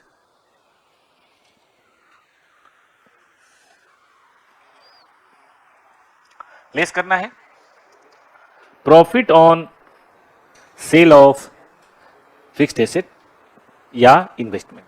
अभी मैंने सिखाया ना, स्कूटी अगर 55 का बेचा तो इन्वेस्टिंग में तो 55 ही लिख दिया सीधा, 40 तो लिखा ही नहीं हमने, तो उसमें तो प्रॉफिट चला ही गया। अब दोबारा पीएल में भी ऐड है, तो कोई चीज एक ही जगह होगी ना। मान लीजिए आप अभी यहाँ पे हैं, क्या आप अपने घर पे भी हैं अभी? आप ये भी 9:36 आप वापस में बैठे हैं, जैसे मान लो पलक, क्या पलक अपने घर पे भी बैठी है तो फिर स्त्री 3 है, ये है कि रिपोर्ट टाइप का ही है कि जो यहाँ भी है, और ऐसा तो नहीं हो सकता। तो अगर आप ऑपरेटिंग में है तो इन्वेस्टिंग में नहीं होंगे, इन्वेस्टिंग में है तो ऑपरेटिंग, ये भाई। तो अगर प्रॉफिट ऑलरेडी इन्वेस्टिंग में शामिल हो गया तो ऑपरेटिंग में क्या कर रहा है, इसीलिए ऑपरेटिंग से उसको निकाल के बाहर कीजिए। इंटरेस्ट, रेंट, डिविडेंड, ठीक है ना, क्रेडिटेड इन पीएल। ये वर्ड मैं रिसीव्ड नहीं लिख रहा, मैं लिख रहा हूं क्रेडिटेड इन पीएल। इसलिए लिख रहा हूं बेटा जी क्योंकि अगर आपको याद हो तो यहां पे एक्रूअल बेसिस पे लेते हैं और इन्वेस्टिंग में कैश बेसिस। ऐसा हो सकता है कि इंटरेस्ट एक्रू हो गया बट मिला ना हो, ऐसा हो सकता है डिविडेंड डिक्लेयर हो गया, मैंने इनकम ले लिया लेकिन अभी तक मिला नहीं, अगले साल मिलेगा। तो वैसी चीजों का ध्यान रखिएगा, कैश बेसिस नहीं, एडजस्टमेंट कौन सी बेसिस करनी है, ठीक है ना। तो ये 4 बातें आप अगर याद रखें तो काम हो जाएगा, लेकिन सबसे अहम बात ये याद रखनी है, हेडिंग। हेडिंग क्या है? Non operating. कोई भी ऐसी चीज जो नॉन ऑपरेटिंग है वो ऑपरेटिंग में नहीं आती, क्योंकि ऑपरेटिंग की यही खूबी है, which is not investing, which is not financing. वहां 2 खूबियां अगर होंगी तो यहां नहीं आएगा। अब आ गया तो बताइए क्या करें, ठीक बात है कि नहीं। चलें अब ये तीसरी बात, तीसरी बहुत ही अहम बात है, sir right of issue of share debenture at discount. हाँ ये अच्छा कहा रवि ने। रवि ने कहा कि सर अगर मान लीजिए कोई डिस्काउंट वगैरह हो, आजकल शेयर पे तो खैर नहीं होता लेकिन डिवेंचर पे तो हो सकता है, और वो राइट ऑफ किया तो नॉन कैश आइटम है, क्योंकि पैसा तो उसमें जाता नहीं है। तो लिख लीजिए यहां वाले में, कौन से वाले में लिखेंगे, ये इस वाले में, writing of discount on issue of debenture. Share तो बेटा आजकल अलाउ नहीं है, आपको पता है ना, shares can not be issued at discount, तो वो तो खैर होगा नहीं, बट ये हो सकता है प्रिलिमिनरी एक्सपेंसेज हो सकता है अगर पीएल में राइट ऑफ हुआ। शर्त यही है पीएल में राइट ऑफ होना चाहिए, प्रिलिमिनरी एक्सपेंस। अच्छा बच्चे समझते हैं प्रिलिमिनरी एक्सपेंसेज, क्या समझते हैं? कंपनी की स्थापना के समय जो खर्चे होते हैं, जैसे प्रोस्पेक्टस, चार्टर्ड अकाउंटेंट की लीगल फीस है ना, रजिस्ट्रेशन फीस, उसी को क्या बोलते हैं? Preliminary expenses. अब वो आज से 5 साल पहले खर्च हुआ था कैसी है, लेकिन 5 साल पहले हुआ था, अब धीरे धीरे राइट ऑफ हो रहा है, तो अब तो पैसा नहीं जा रहा बेटा, तो बोलिए क्या करें? एड बैक करते हैं इसको, एड बैक नॉन कैश है। तो दोनों सबने समझ लिया, तो बेटा आपने 50% समझ लिया। इसको बोलते हैं वर्किंग कैपिटल। एफएम में बेटा क्या चैप्टर चल रहा है आपका? रिसीवेबल मैनेजमेंट किसी का बड़ा चैप्टर का एक पार्ट है, बड़ा चैप्टर का नाम क्या है? Working capital management. इसे मैनेजमेंट पढ़ने में बड़ा मजा आएगा, बड़ा मीठा मीठा कॉन्सेप्ट है। कैलकुलेशन कोई हुआ है किसी क्वेश्चन का? बैड डेट, लॉस है ना, लॉस ऑफ इंटरेस्ट या कॉस्ट ऑफ फाइनेंस करा है सब? चार। तो देखो भाई पीएल अकाउंट की क्या खूबी है कि पीएल अकाउंट जो होता है ना बेटा जी, वो होता है एक्रूअल बेसिस पे, आप सबको पता है। पीएल में सेल्स भी होगा ना एक्रूअल बेसिस पे, जबकि कैश फ्लो में सेल्स भी चाहिए कैश बेसिस। पीएल में कैश सेल क्रेडिट सेल दोनों होता है, जबकि कैश फ्लो में कैश सेल तो होता है लेकिन क्रेडिट सेल नहीं होता, उसके बदले क्या होता है बेटा? Collection from debtor. इसी तरह से परचेज पीएल में तो क्रेडिट बेसिस पे होता है, यहाँ पेमेंट बेसिस पे। सैलरी, रेंट, वेजेज, जितनी भी चीजें हैं, इंश्योरेंस, पीएल में सब एक्रूअल बेसिस, आउटस्टैंडिंग, प्रीपेड सब एकदम बढ़िया से एडजस्ट करके। कैश फ्लो ये सब नहीं पहचानता, वो तो एक ही बात पूछता है, पैसा दिया क्या, पैसा मिला क्या, बस। अब जाहिर है दोनों बराबर तो नहीं होते, तो जाइए और देखिए अपना बैलेंस शीट। अगर आपके बैलेंस शीट में डेटर है इसका मतलब जरूर कुछ सेल गड़बड़ है, क्रेडिटर है जरूर परचेज में उधारी है। ठीक बात कर रहे हैं कि नहीं? कोई आउटस्टैंडिंग है, कोई भी एक्सपेंस या इनकम, और कोई प्रीपेड है, कोई भी इनकम या एक्सपेंस, इसका मतलब आपका इनकम एक्सपेंसेज कैश बेसिस पे नहीं है, होना भी नहीं चाहिए पीएल में। ठीक, तो अब कैसे ठीक करें? तो क्या हम दोबारा से बेटा फिर से पीएल अकाउंट को कैश बेसिस पे बनाएं? बोला गया कि नहीं, एडजस्टमेंट करेंगे, फिर तो काम बहुत लंबा हो जाएगा। तो एडजस्टमेंट का ये तरीका है कि अगर कोई चीज आउटस्टैंडिंग या प्रीपेड है तो बैलेंस शीट के करंट एसेट या लायबिलिटी में दिखाई जरूर देगी। याद करो, आउटस्टैंडिंग वेजेज, प्रीपेड वेजेज कहां आता है? Current asset, current liability, prepaid wages, sorry outstanding salary bill, advance, सब आता है कि नहीं? कोई डेटर का उधारी, कोई डेटर से एडवांस, कोई फीस की आउटस्टैंडिंग, कोई फीस का एडवांस, सब्सक्रिप्शन की आउटस्टैंडिंग, सब्सक्रिप्शन का एडवांस, सब कहां आता है? Current asset liability. तो करंट एसेट लायबिलिटी को थोड़ा एडजस्ट कर दें तो काम हो जाएगा। तो देखो बेटा, इसमें हम 4 एडजस्टमेंट करते हैं। पहले लिख लो थोड़ा लैंग्वेज में, टू कन्वर्ट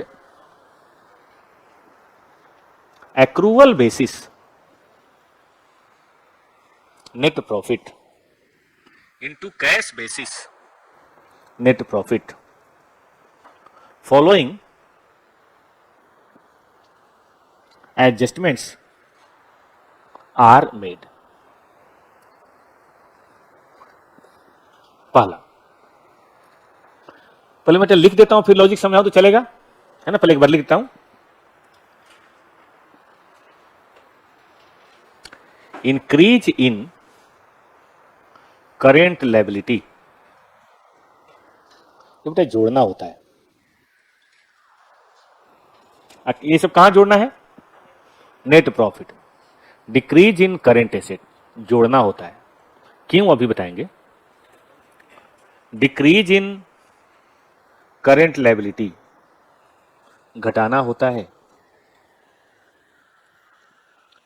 और इंक्रीज इन करेंट एसेट घटाना होता है, और इससे जो बात आती है वही आपका कैश बेसिस नेट प्रॉफिट होगा।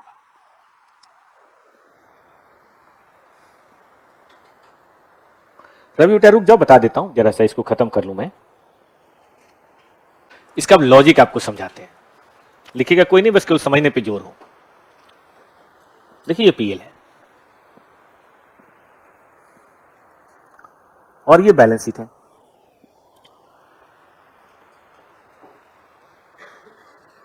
ये है प्रीवियस ईयर, ये है करंट ईयर। ठीक है बेटा, प्रीवियस ईयर, करंट ईयर, ये करंट ईयर का पीएल है। यहां पे वेजेज है 500 लाख करोड़, बड़ी कंपनी है जो भी हो।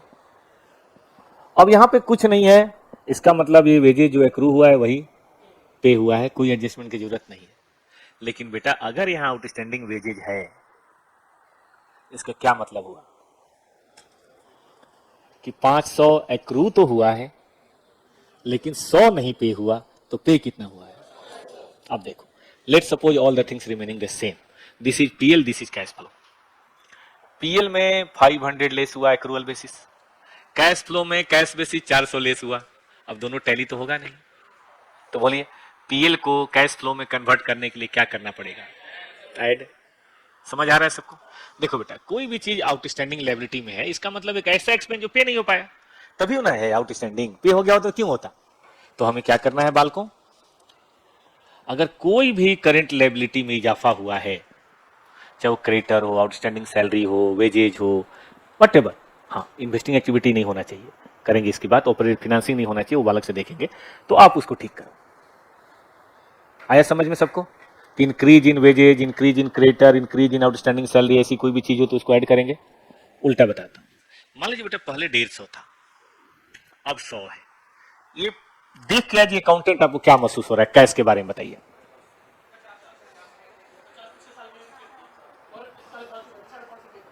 मतलब देखो 500 तो एक्रू हुआ है, मान गए 500 एक्रू हुआ है। पेमेंट जानते हो 150 और 500 दोनों मिला के बताओ, 650 होना था, हुआ जरूर 100 नहीं हुआ, इसमें 550 हुआ है, यानी कि कैश फ्लो गया है ज्यादा।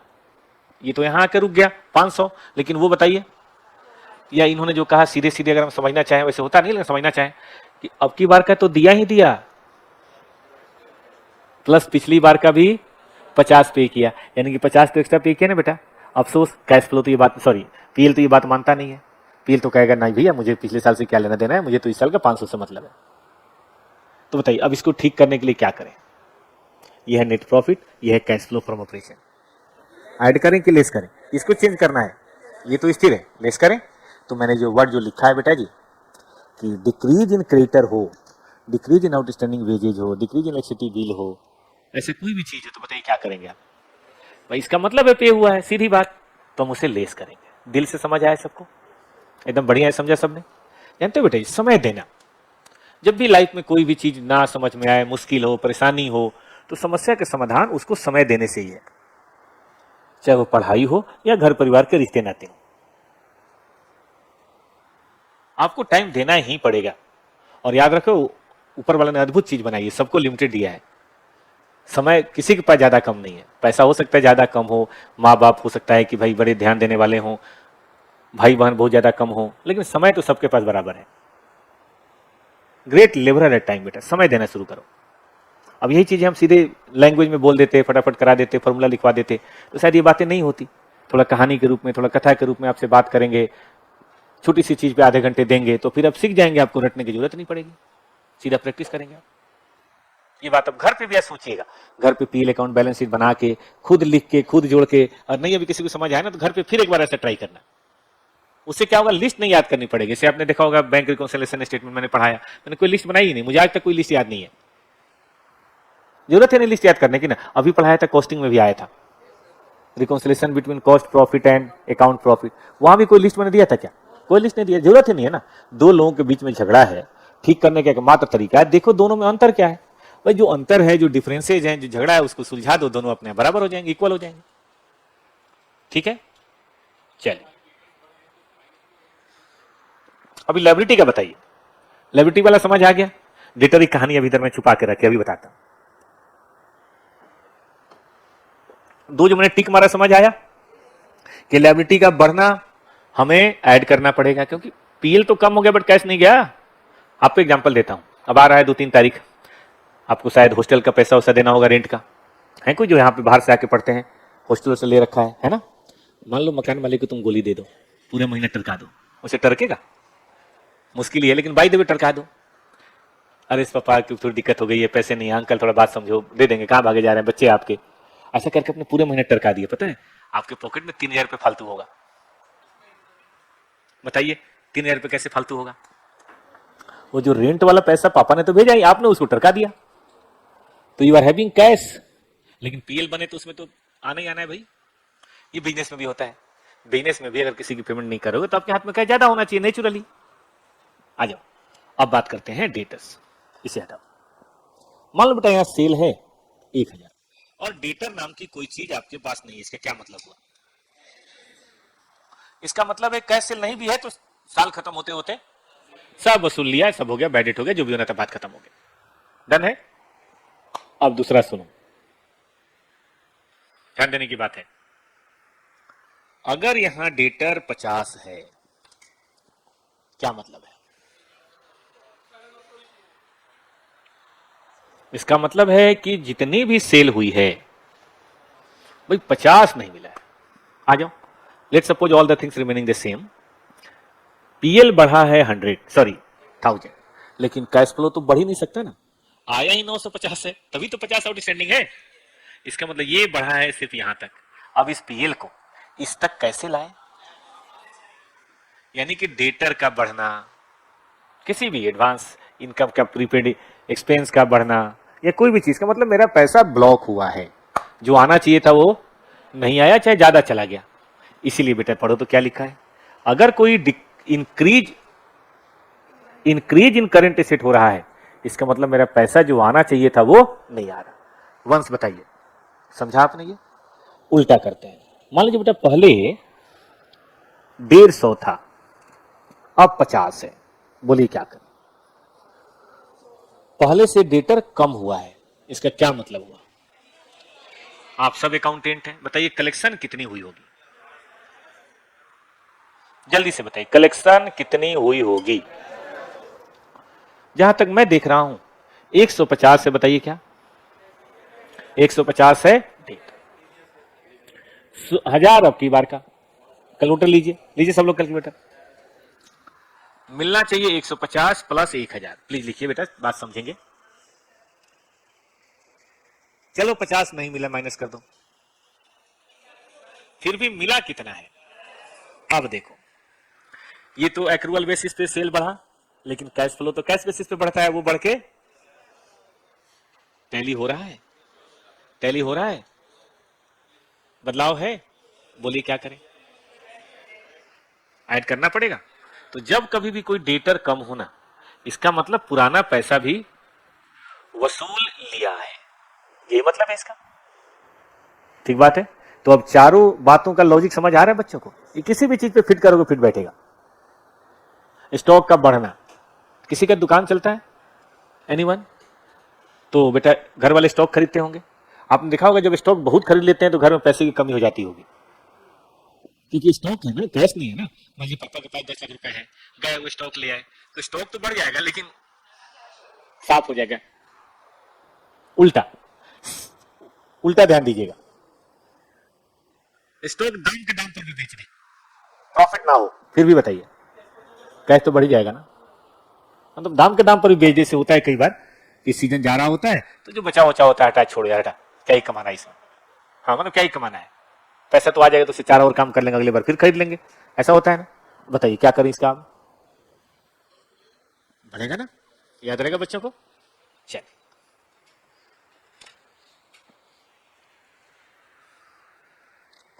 तो हमने एडजस्टमेंट कितनी पढ़ ली? 3 पढ़ ली, याद है। लेकिन इसका बेटा थोड़ा एक्सेप्शन है। एक्सेप्शन ये है कि for this purpose any current assets या current liability related with investing या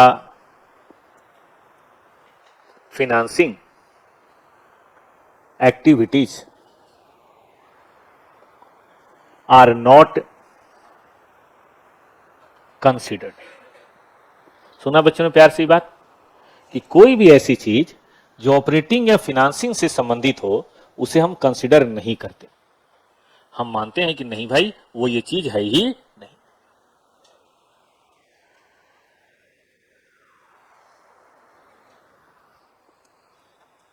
एग्जाम्पल, करंट एसेट में क्या नहीं कंसिडर करना है? Cash, bank. कारण बताइए।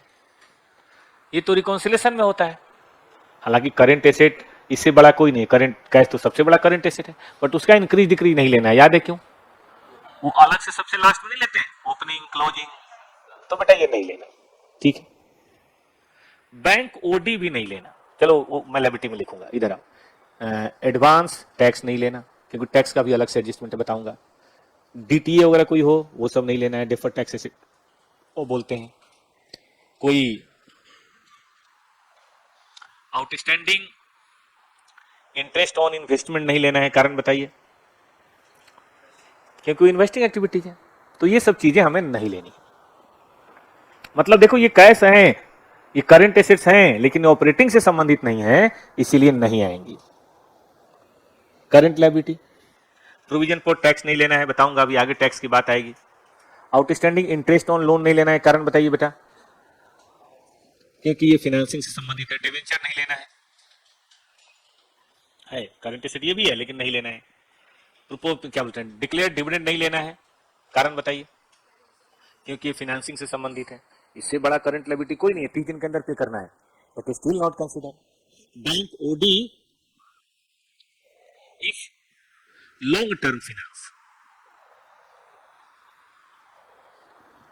बल्कि छोड़ो लॉन्ग टर्म शॉर्ट टर्म कोई भी हो, बैंक ओडी नहीं लेना है, क्योंकि लॉन्ग टर्म होगा तो फाइनेंसिंग में आ गया और शॉर्ट टर्म है तो कैश इक्विवेलेंट में आ गया, किसी भी सूरत में नहीं लेना है।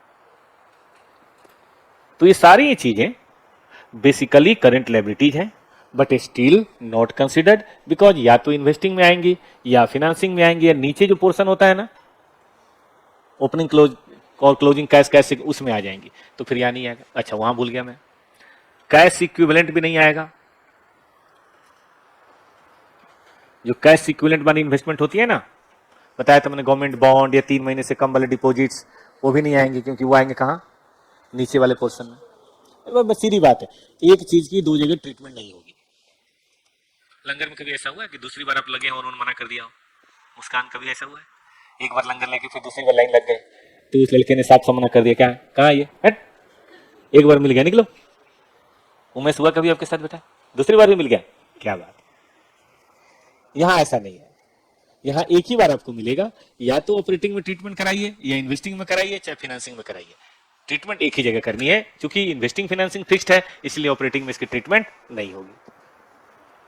आ गया सबसे नंबर लास्ट, चौथा, एड बैक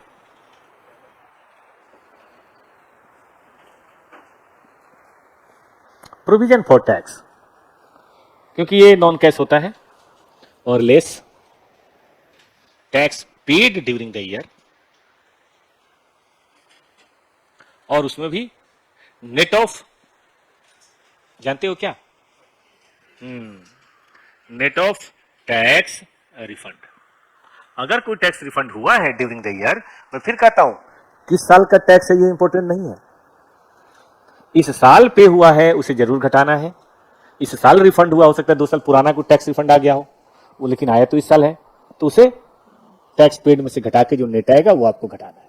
ये है जी कहानी, बस 4 एडजस्टमेंट हो गई, बात खत्म। फॉर्मेट कैसा बनेगा, मैं जरा एक बार आपको फॉर्मेट बना देता हूं बढ़िया से, फिर आप अपना कोई भी क्वेश्चन, मैं तो कहता हूं कैश फ्लो किसी भी किताब से क्वेश्चन करो, इंडियन एएस के अनुसार बिल्कुल सही होगा। हाँ, टैक्स पेड जो लेना है ना बेटा, नेट ऑफ टैक्स, जैसे मान लीजिए आपने 2 लाख टैक्स दिया और 50,000 वापस मिला, तो आपको 2 लाख अलग 50,000 अलग नहीं दिखाना है, आपको 1.5 लाख दिखाना है। ठीक है, सीधी बात। और यही 4 एडजस्टमेंट है, चारों बात फिर से करते हैं, कॉपी देखिए। पहला नॉन कैश, ऐसे कहते हैं नॉन कैश, दूसरा नॉन ऑपरेटिंग, तीसरा वर्किंग कैपिटल, चौथा टैक्स। आप यहां लिख लो इसकी हेडिंग, टैक्स एडजस्टमेंट। बाकी कोई बात करनी ही नहीं। चलिए अब आगे क्या ही बढ़ना, पहले मैं आपको एक एडजस्टमेंट का लिस्ट बना देता हूं। देखो बेटा, मैं सिर्फ पढ़ा रहा हूं cash flow from operating activities. थोड़ी जगह यहां छोड़ दो, 7 लाइन 5-6 लाइन, कारण उसके पीछे बताऊंगा। मुझे क्या चाहिए, नेट प्रॉफिट आफ्टर, वो जगह इसलिए छुड़वाइए, कई बार नेट प्रॉफिट ही नहीं दिया होता, तो नेट प्रॉफिट भी निकालने की चीज है, वो भी बताऊंगा, वो 5वीं एडजस्टमेंट है, लेकिन थोड़ा रुक के। और जिस क्वेश्चन में नेट प्रॉफिट दिया हो तो फिर आगे बढ़ो। पहला एडजस्टमेंट बताओ बेटा, 5-6 लाइन छोड़ दीजिए, 5-6 लाइन, वो इसलिए हमने छुड़वाया कि अगर नेट प्रॉफिट बना दिए हो तो क्या करें, तो 0 नंबर एडजस्टमेंट करेंगे, पहले नेट प्रॉफिट तो हो जाए। पहला add back non cash expenses, income होगा तो लेस भी करेंगे, उसे होता नहीं है। दूसरा नन ऑपरेटिंग आइटम्स, संक्षेप में कराऊंगा। तीसरा वर्किंग कैपिटल एडजस्टमेंट। एक मिनट, एक चीज में भूल गया बेटा, यहीं पे प्रोविजन फॉर टैक्स को ऐड कर लेंगे ना, तो ये आ जाएगा पीबीटी। पीबीटी समझते हैं, प्रॉफिट बिफोर टैक्स, वहीं कर लीजिए, बाद में भी कर सकते थे लेकिन मैंने कहा ऊपर ही कर लीजिए। ठीक बेटा जी, बताऊंगा। ये हो गया, तो ये जो आएगा ना, ये आएगा cash flow from operating activities before tax. और अब यहां चौथा एडजस्टमेंट जो था ना, टैक्स पेड घटा दीजिएगा, तो बताइए क्या हो जाएगा बेटा जी। कई लोग बिना हेडिंग के लिखते हैं, मैं कहता हूं कि आप हेडिंग दे दे के लिखिएगा। ये 4 हेडिंग हो गई, उसके अंदर जो 3 ही बेसिकली हेडिंग है, उसके अंदर जो बातें हैं वो लिखनी है। कर लिया सबने? अब इसके नीचे 2 और एडजस्टमेंट आपको पता है कौन कौन सा, ये मैंने सिर्फ क्या सिखाया है, एक काम करते हैं पूरा ही बना देते हैं। मान लो ये सीएफएस है, मान लो, तो अब इसके नीचे कौन कौन सा आएगा बेटा, कैश फ्लो फ्रॉम इन्वेस्टिंग। और वो कैसे बनता है आपको आता है, कैश फ्लो फ्रॉम फाइनेंसिंग। बताइए क्या हो जाएगा बेटा, और क्या आएगा, कैश एंड कैश इक्विवेलेंट। बेटा एक बार पूरे स्टेटमेंट को ना गहरी नजर से देखो, निगाहों में बसाओ बेटा, ये तुम्हारी जिंदगी बदल देगी। देखिए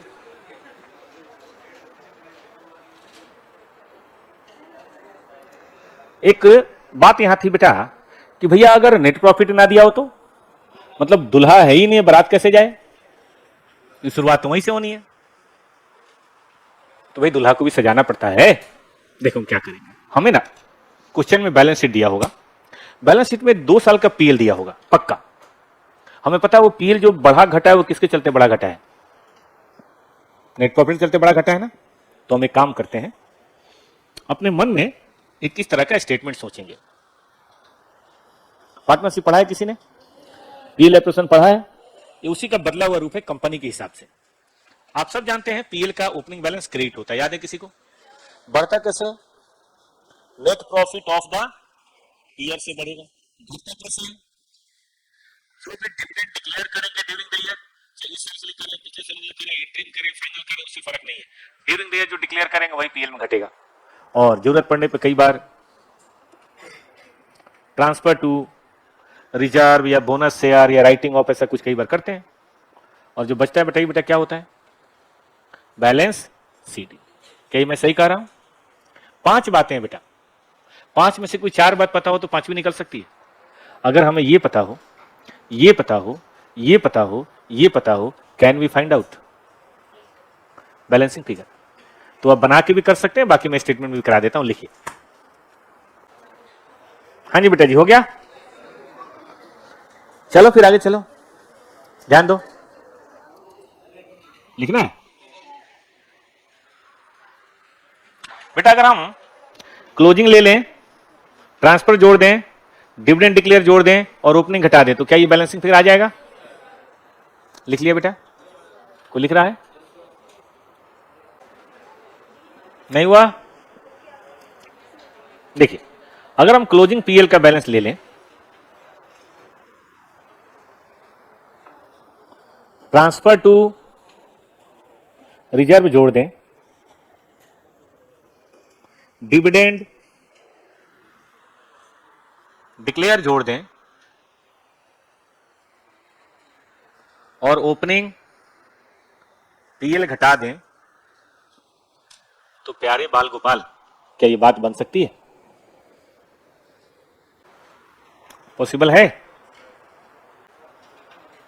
लिखना है किसी को आगे, ये बाकी सब हो गया है। एक क्वेश्चन करते हैं, मतलब ये उस्तादी तभी दिखाएंगे बताइए जब नेट प्रॉफिट ना दिया हो, दिया हो तो फिर गोली मारो आगे बढ़ो।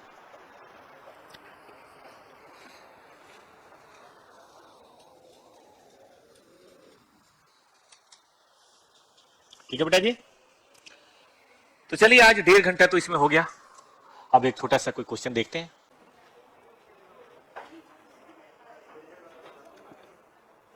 इसमें तो एडजस्टमेंट है ही नहीं, बस एक बैड डेट का है। देखिए सीधा सीधा सीधा दिया हुआ प्रीवियस ईयर करंट ईयर है ना, इनडायरेक्ट मेथड से कैश फ्लो स्टेटमेंट बनाना है, डायरेक्ट से बन भी नहीं सकता। बैठो बेटा, वहीं बैठो, जगह बैठो, पढ़िए, ये सब दे रखा है, आप देख सकते हैं थोड़ा बहुत जो भी है, यहां पे देख लीजिए आप, नेट प्रॉफिट दे रखा है, बड़ी अच्छी बात है, डिप्शन के बाद, तो डिप्शन के बाद है तो फिर हमें क्या करना है, ठीक ही है। एक बात ये बैड डेट है और इसको हमने प्रोविजन फॉर डाउटफुल में राइट ऑफ कर दिया, बस 2 ही एडजस्टमेंट है बेटा। एडजस्टमेंट क्या है, 2 ही बातें, तो अगर शुरू किया जाए तो कोई दिक्कत, क्वेश्चन समझने में तो कोई दिक्कत नहीं है ना। 2.8 भी करना है, वो क्या कर रहा है 2.8, वो तो कई साल पहले किया था यार, 2.8 तो बहुत 20 साल पहले किया था। पहले पढ़ाई पे ध्यान दो, 2.8 बोल रहा है, 3.8 बोल रहा है, तब 3.9 करना है ना। चलो आ जाओ,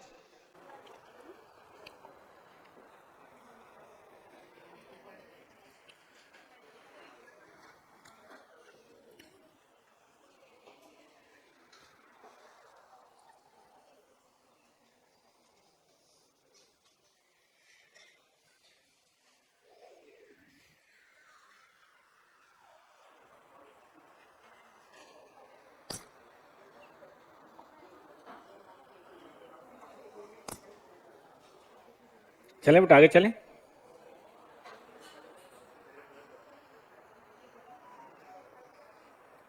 cash flow from operating activities, सीधे नेट प्रॉफिट शुरू करते हैं। टैक्स इस क्वेश्चन में है नहीं, तो जो है सो वही है। देख सकते हैं कोई टैक्स का पॉइंट नहीं है। पहला पॉइंट क्या ले बेटा, नॉन कैश है ना आइटम्स। मैं देख रहा हूं सबसे पहला है डेप्रेसिएशन। अब आप जानते हैं डेप्रेसिएशन है तो फिर फिक्स्ड एसेट में जाके देखना पड़ेगा, उसमें कोई परचेज तो नहीं है ना, तो बाद में देख ले बेटा, अभी तो डिप्शन से काम चलाते हैं, कोई सेल वगैरह तो है नहीं। दूसरा बोला है कि बैड डेट हुआ है, लेकिन बैड डेट को पीएल में नहीं डाला, कहां डाला है, प्रोविजन। आपको पता है ना, बैड डेट को कई बार लोग प्रोविजन फॉर डिप्शन में डाल देते हैं, कई लोग पीएल में, कई लोग प्रोविजन फॉर डिप्शन में। तो प्रोविजन फॉर डिप्शन में गया तो पीएल में तो आया नहीं, तो पीएल में एडजस्टमेंट की जरूरत नहीं होगी, लेकिन हम प्रोविजन फॉर डाउटफुल का जब एडिशन करेंगे तब वहां हम ध्यान देंगे। याद रहेगा बच्चों को। चलिए नंबर 2, फिर से बोलो बेटा, क्या कह रहे बेटा, मैं समझ नहीं पाया। अच्छा, बैलेंस में प्रॉफिट नहीं मिल रहा, देख लेंगे, वो भी देख लेंगे, आ जाओ। बैलेंस में क्यों नहीं ले, जब दे रखा है तो क्यों, यहां तो दे रखा है नेट प्रॉफिट। बाकी बैलेंस शीट आप दिखा देते हैं, आइए वर्किंग नोट। बेटा बताइए, आपका डिविडेंड पेबल अकाउंट कोई है क्या, ओपनिंग बताइए बेटा। क्लोजिंग बताइए, ठीक है। अब जनरली हम ये मानते हैं कि पिछले साल वाला इस साल पूरी तरह क्या हो गया होगा, पे हो गया होगा, तो टू बैंक लिख लें बेटा ये वाला, यानी कि करंट ईयर में कितना प्रोविजन है, करंट ईयर डिविडेंड डिक्लेयर कितना हुआ है, 3 लाख, ये जरा लिख लीजिए। अब हम बनाते हैं पीएल एप्रोप्रिएशन, स्टेटमेंट भी बना सकते हैं, मैंने सोचा चलो अकाउंट ही बना लेते हैं। हो गया बेटा, मत करो चेंज क्वेश्चन, ठीक है। अब आइए ओपनिंग बैलेंस बताइए, 26,50,000। करेंट ईयर प्रॉफिट बताइए बेटा, 22,40,000। इससे बड़े आराम से बनेगा, कहीं कोई दिक्कत है नहीं। क्लोजिंग बताइए, 36,90,000। एक डिविडेंड हमने डिक्लेयर किया है कितना, लेकिन ये टैली नहीं हो रहा है, इसका मतलब कुछ और भी डिविडेंड डिक्लेयर हुआ है। हमने पढ़ा था इंट्रीम और फाइनल 2 डिविडेंड होता है, याद है किसी को। फाइनल तो होता है जो साल खत्म होने के बाद डिक्लेयर करते हैं, लेकिन इंट्रीम वो है जो साल के बीच में ही मामला निपटा देते हैं। इसका मतलब यहां एक इंटरिम डिविडेंड भी है और खूब ज्यादा है। बताइए बेटा, याद रखिएगा ऑपरेटिंग में तो ये काम नहीं आता, ऑपरेटिंग में तो नेट प्रॉफिट ही काम आता है, लेकिन जब फाइनेंसिंग बनाएंगे 9 लाख नहीं लिखेंगे तो टैली नहीं करेगा, इसीलिए शायद आपका टैली नहीं कर रहा होगा। तो ये हम चेक करते ही करते, आप नहीं कहते तो भी हम चेक करते हैं। शुरुआत में प्रॉफिट से कर लेता हूं, लेकिन बाद में चेकिंग तो करेंगे ही करेंगे। हटा दें बेटा इसको। चलिए अब अपने काम पे लौटते हैं, सही है। नॉन ऑपरेटिंग आइटम, देखिए डिबेंचर तो है, लेकिन मुझे उसके इंटरेस्ट के बारे में नहीं पता, तो यही मानेंगे साल के लास्ट में इशू हुआ होगा, और शुरू में मान भी ले तो परसेंटेज तो दिया नहीं है, कैसे निकलेगा। कोई प्रॉफिट लॉस के बारे में है नहीं। Working capital adjustment, provision for doubtful, working capital में रख ले, हाँ चाहे तो ऊपर भी रख सकते हैं नॉन कैश में, आ जाओ कर ही देते, नॉन कैश में कर दे, ठीक है बेटा ठीक है। लेकिन उसके लिए मुझे बेटा प्रोविजन फॉर डाउटफुल बनाना पड़ेगा। फाउंडेशन याद है किसी को, फाइनल अकाउंट के चैप्टर में ये क्वेश्चन है कि देखिए हम फ्यूचर एक्सपेक्टेड लॉसेज के लिए पहले से प्रोवाइड करके रखे हुए हैं। ओपनिंग बताइए देख के, 1,50,000, लेकिन जरूरी तो नहीं है कि बैड डेट उतना ही हो, बैड डेट कम भी हो सकता है। जलंधर कितने दिन में, जलंधर चले गए थे क्या, कहाँ चले गए थे,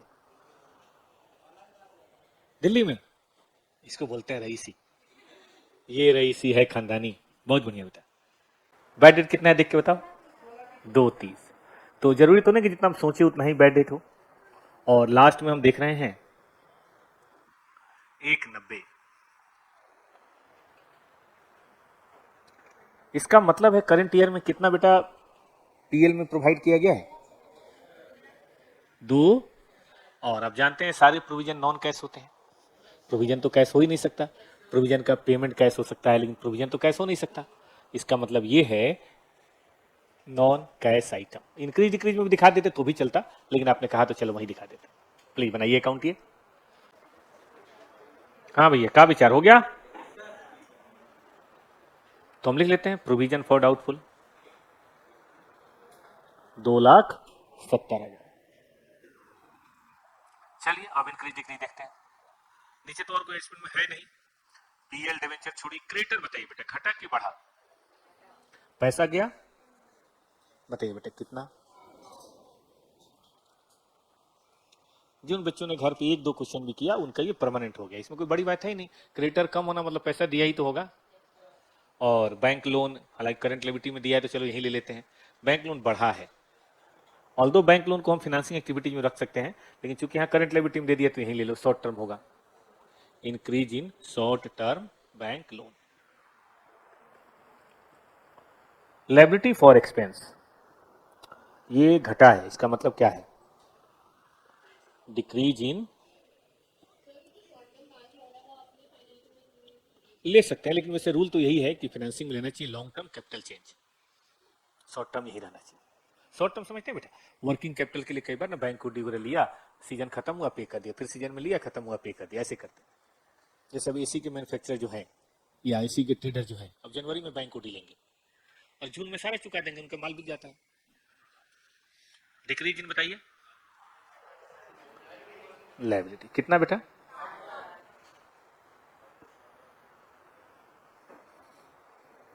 ठीक है, चलिए बेटा अब आगे है डिविडेंड पेबल। आपको तो पता ही है डिविडेंड पेबल नहीं लेते हैं, ध्यान है बच्चों को? तो डिविडेंड पेबल तो फाइनेंसिंग आइटम है। नीचे प्लांट एंड मशीनरी में भी कुछ परचेज सेल हो सकता है, बाद में देखेंगे।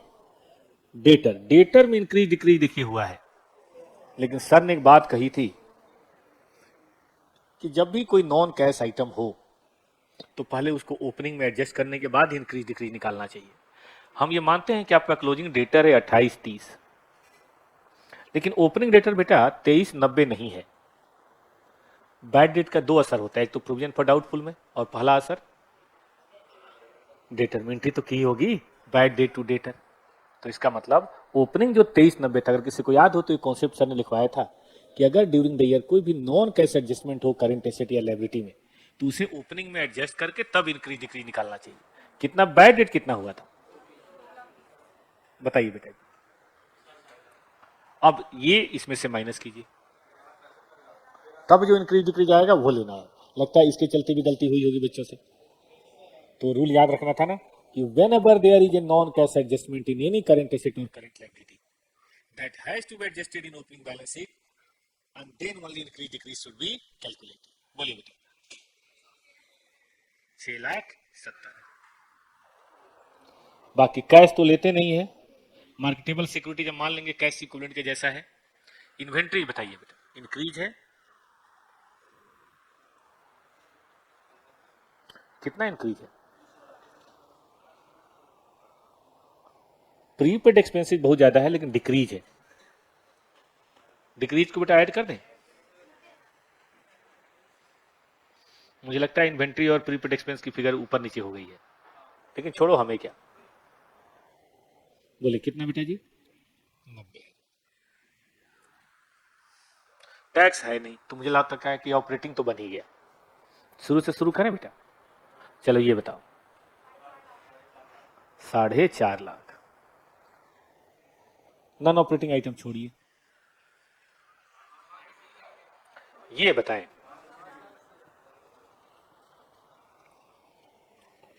और बताएं बेटा cash flow from operating activities पूरे 21 लाख।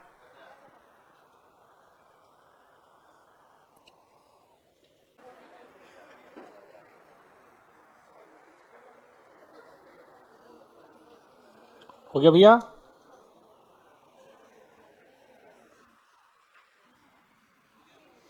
हटा दें इसको। तो अब आइए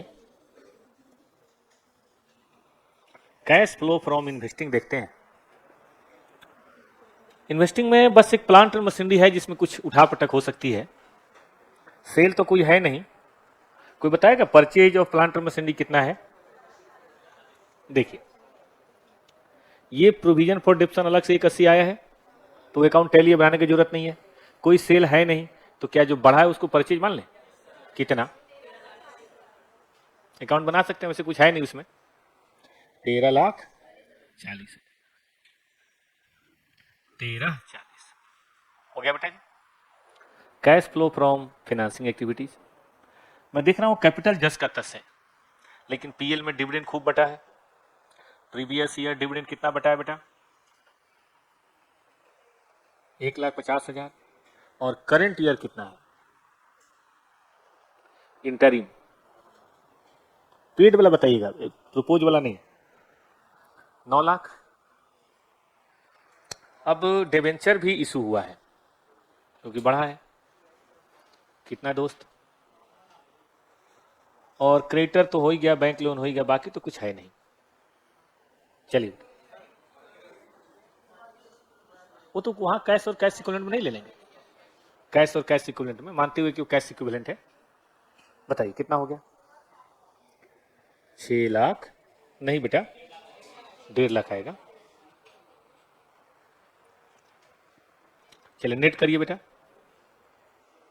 ऑपरेटिंग को जोड़ते हुए करिएगा।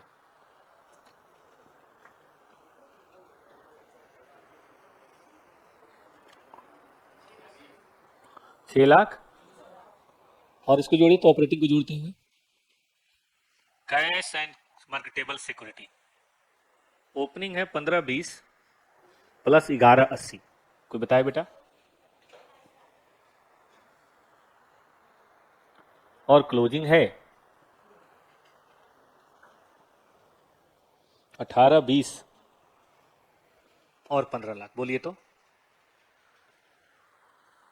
टैली हो रहा है बेटा?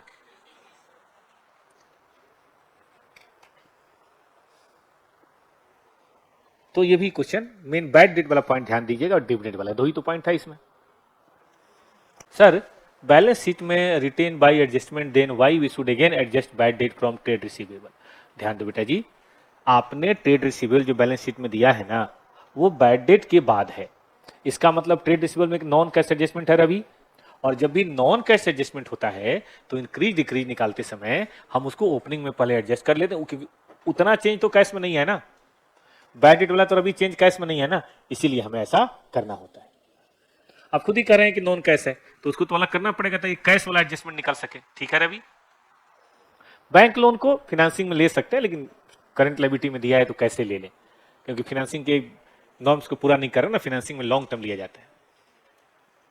चलें, किसी को लिखना है भाई? हाथ उठाइए, लिखिए। बाकी लोग पढ़िए। तो किसी ने करा है 3.11? किसने किसने किया है? पूरा संडे आपने किया क्या?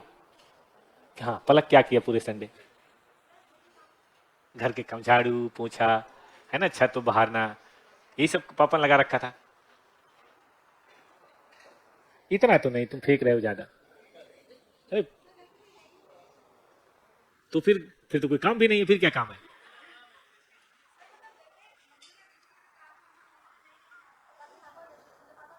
अच्छा,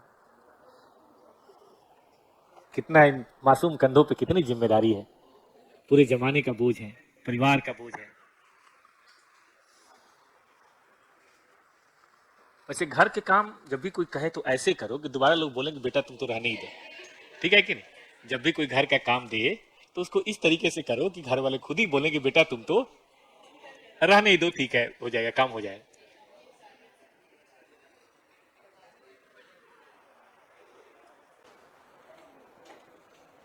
छूट गया किसी का? नहीं हुआ अभी?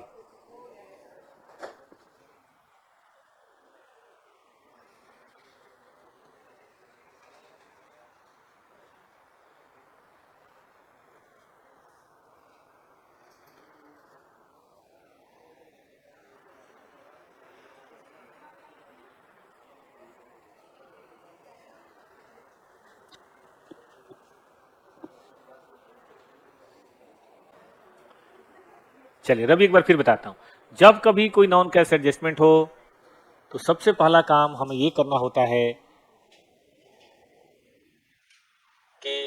ओपनिंग करंट एसेट्स में या करंट लायबिलिटी में उस नॉन कैश एडजस्टमेंट को लेस या ऐड कर लेते हैं, फिर उसके बाद इंक्रीज और डिक्रीज निकालते हैं ताकि रियल कैश इफेक्ट पता चले।